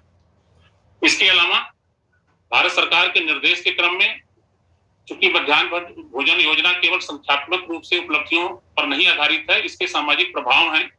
इसके आकलन के लिए मध्याह्न भोजन के जितने भी हितग्राही हैं, जिसमें छात्र हैं, रसोइया हैं, शिक्षकगण हैं, ग्राम शिक्षा समिति है एवं अन्य सप्लायर हैं, सबको समाहित करते हुए इसके सामाजिक प्रभावों के अध्ययन के लिए तथा इसमें जो भी कमियां हैं उसके सुधार के संबंध में फीडबैक प्राप्त करने के लिए भारत सरकार के निर्देश में सोशल ऑडिट का भी प्रावधान किया गया है। वर्तमान में प्रदेश में 75 जनपदों में लगभग 1500 विद्यालयों में सोशल ऑडिट का कार्य चल रहा है। इसके प्राप्त निष्कर्षों के आधार पर आपको इसका फीडबैक दिया जाएगा। इस प्रकार मुख्य ये मध्याह्न योजना के जो घटक थे, इन्हीं को समावेश करते हुए प्रदेश में लगभग 1 करोड़ से ऊपर उपस्थित छात्रों को दैनिक आधार पर भोजन तैयार कर उनको उपलब्ध कराया जा रहा है और मध्याह्न भोजन योजना का आप लोगों के सहयोग से सक्सेसफुल ढंग से संचालन किया जा रहा है। धन्यवाद सर। Thank you. धन्यवाद राकेश जी। मैं अभी आमंत्रित करूंगा हमारे अपर परियोजना निदेशक रोहित त्रिपाठी जी को कि यूडाइस और मानव संपदा प्रणाली के संबंध में शिक्षकों को अवगत कराएं। आप सभी शिक्षक साथीगण जानते हैं कि शासन की मंशा है कि स्कूल हेडमास्टर्स के नेतृत्व में सभी अधिकारियों का प्रतिनिधान करते हुए शासन और हर स्तर का आपको पूर्ण स्वतंत्रता दी जाए कि आप उसमें एक ऑटोनोमस वातावरण में उसको चलाएं और अपने अनुभव को, अपने कार्यकुशलता को का परिचय देते हुए वहां पे हमारे बच्चों को वहां शिक्षा का अधिकार प्राप्त करने के लिए व्यवस्था बनाएं। और इसी सिलसिले में सारी व्यवस्थाओं को पारदर्शितापूर्ण प्रणाली के अंतर्गत और डेटा आधारित प्रणाली बनाने के लिए हम लोग प्रयासरत हैं, जिसमें आपका सहयोग और आपका स्वामित्व अति आवश्यक है। मैं आमंत्रित करता हूं रोहित जी को कि अपना प्रस्तुतिकरण संक्षिप्त में करें। ये हमारा अंतिम सेशन है, उसके पश्चात हम समेकन करेंगे। Sir thank you sir. आज के इस YouTube लाइव सेशन में मैं अपने माननीय बेसिक शिक्षा मंत्री जी का, प्रमुख सचिव महोदय का तथा डीजी सर का आभार व्यक्त करता हूं। साथ ही जुड़े हुए समस्त शिक्षकों का अभिवादन करता हूं, स्वागत करता हूं। जनपद स्तरीय अधिकारियों का भी विशेष धन्यवाद जिन्होंने आज शिक्षकों को मोबिलाइज करते हुए इस सेशन में ज्वाइन कराया। तो जैसा कि कार्यक्रम के शुरुआत में ही माननीय मंत्री जी ने भी कहा कि टेक्नोलॉजी का बहुत ही विशेष योगदान और महत्व हो गया है और इस सबके सेंटर पॉइंट में रहता है डेटा। आप सभी जानते हैं कि जब तक आंकड़े आपके अच्छे नहीं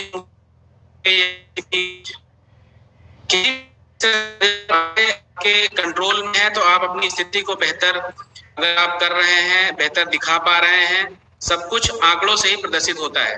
तो दो बहुत महत्वपूर्ण आंकड़े इकट्ठा करने की जो प्रक्रिया है विभाग में, एक है यूडाइस, दूसरा है मानव संपदा।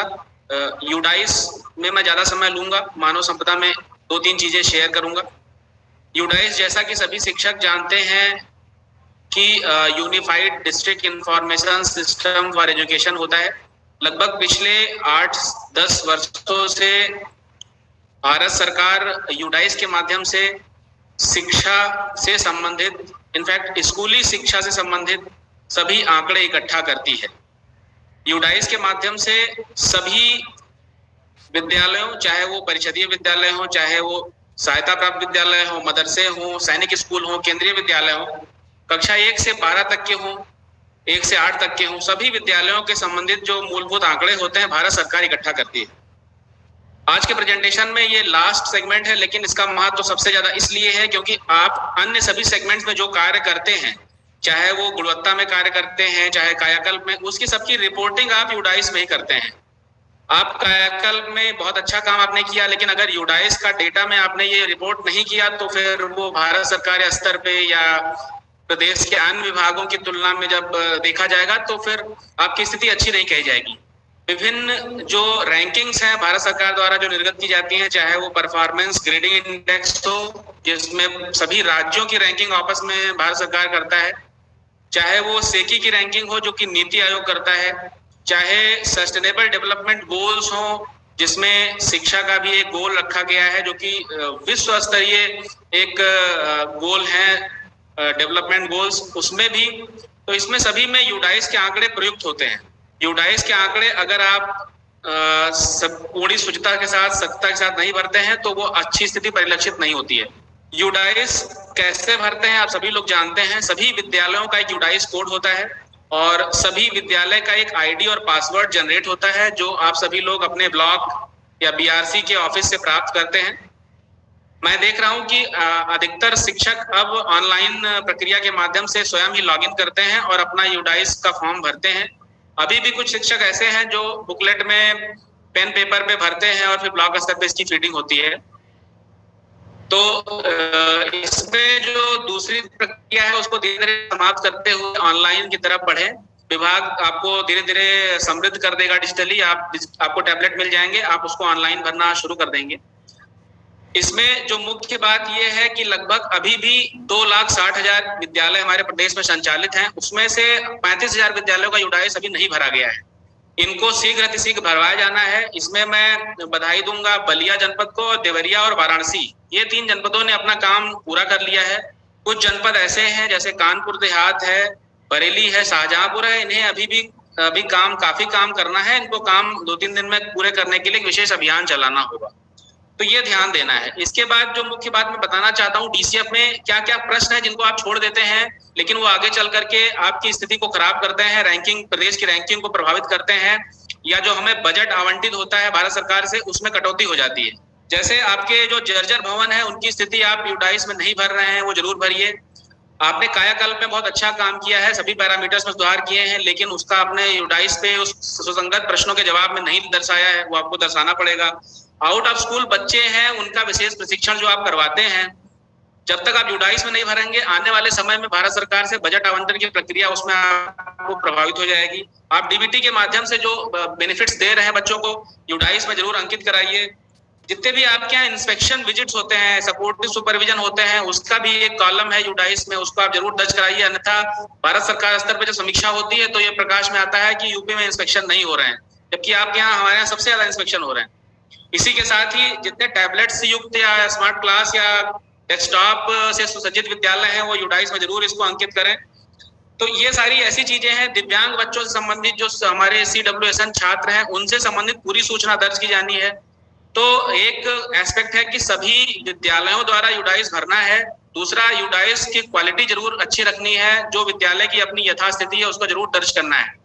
जैसे विद्यालय में जितने शिक्षक कार्यरत हैं उनका पूरा विवरण जरूर भरना है। अन्यथा की स्थिति में जो अपना PTR है वो कम दिखता है या ज्यादा दिखता है भारत सरकार में जब कैलकुलेशन किया जाता है तो ये सारी चीजें आपको ध्यान में रखते हैं। यूडाइस का विशेष महत्व आपको इस तरह से समझना है। आगे अगले 2-3 दिनों में यूडाइस का पूरा कार्य किया जाना है। कई जनपदों में हमने डेटा कंपैरिजन किया है जिसमें यूडाइस में आपने गलत भरा था उसको इंगित किया गया है। आपके जनपद में खंड शिक्षा अधिकारियों द्वारा आपको दिखाया भी गया है, आपको पत्र प्रेषित किए गए हैं कि जल्दी ही आप सुधारात्मक कार्रवाई कर। मानव संपदा जो पोर्टल है, जैसा कि सर ने कहा, अभी माननीय प्रमुख सचिव साहब ने भी कहा कि विभाग की प्रदेश स्तर पे इसमें प्रशंसा की जाती है कि मानव संपदा में विभाग ने अच्छा कार्य किया है। इसमें आप सभी का काफी योगदान रहा है।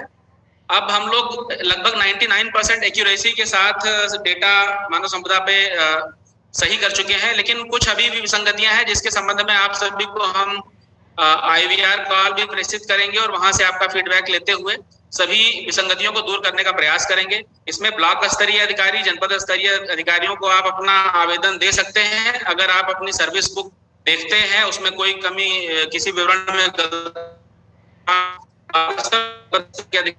आवेदन जरूर उपलब्ध कराएं। साथ ही छुट्टियों का आवेदन ऑनलाइन हो गया है, आप सभी लोग ऑनलाइन छुट्टियां आवेदित करें और हम लोग भरपूर प्रयास कर रहे हैं राज्य स्तर से कि उसका समयबद्ध विस्तारण छुट्टियों का अवश्य हो, पूरी पारदर्शिता बनी रहे। तो अंत में इस बात पे जोर देते हुए कि यूडाइस का कार्य अगले 30 तारीख तक किया जाना था, उसमें आप सभी विद्यालयों का डेटा गुणवत्तापूर्ण भरते हुए इस कार्यवाही को पूर्ण करें तथा मानव संपदा पोर्टल पे अपने डेटा को देखते हुए कोई कमी की स्थिति में अपने ब्लॉक स्तरीय अधिकारियों के साथ संपर्क करें। Thank you sir. धन्यवाद रोहित। सभी शिक्षक साथियों को मैं अनुरोध करूंगा कि यूडाइस डेटा को अद्यतन करने के साथ मानव संपदा पोर्टल पर छुट्टियों के आवेदन, स्वीकृतियां एवं सर्विस बुक को अद्यतन करना, ये सब ऑनलाइन प्रणाली के माध्यम से ही हो।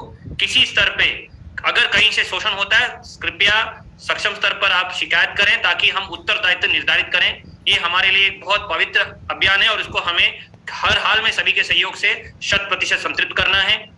पेरोल का भी हम ऑनलाइन मॉड्यूल है, आप अपना पे स्लिप देख सकते हैं। आगे हम एरियर और सुपरएन्यूएशन के जितने भी आपके सेवाएं हैं, बेनिफिट्स हैं, वो सब इसी माध्यम से ला रहे हैं और अतिशीघ्र उसको भी लाइव कर देंगे ताकि हर एक व्यवस्था अधिष्ठान संबंधित जो शिक्षकों के परेशानी का जड़ रहता है वो हम लोग पारदर्शिता पूर्वक प्रणाली बेस्ट व्यवस्था के साथ करा के आप लोगों को अपने मोबाइल पे ही ये करने की व्यवस्था हम करें। अंत में हम इस सेशन के करीब 10-15 मिनट हम एक्स्ट्रा शूट कर लिए हैं। मैं उम्मीद करता हूं कि आज के सेशंस आपको लाभदायक रहे हैं या आप लोगों को काफी चीजों के बारे में जानकारी हुई होगी।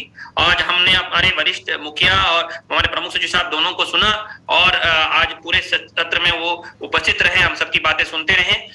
निरंतर हम इस तरह का संवाद बनाए रखें। मैं देख रहा हूं कि लाखों टीचर्स हमारे साथ जुड़े थे आज सेशन में, उन्होंने फीडबैक भी दिया है।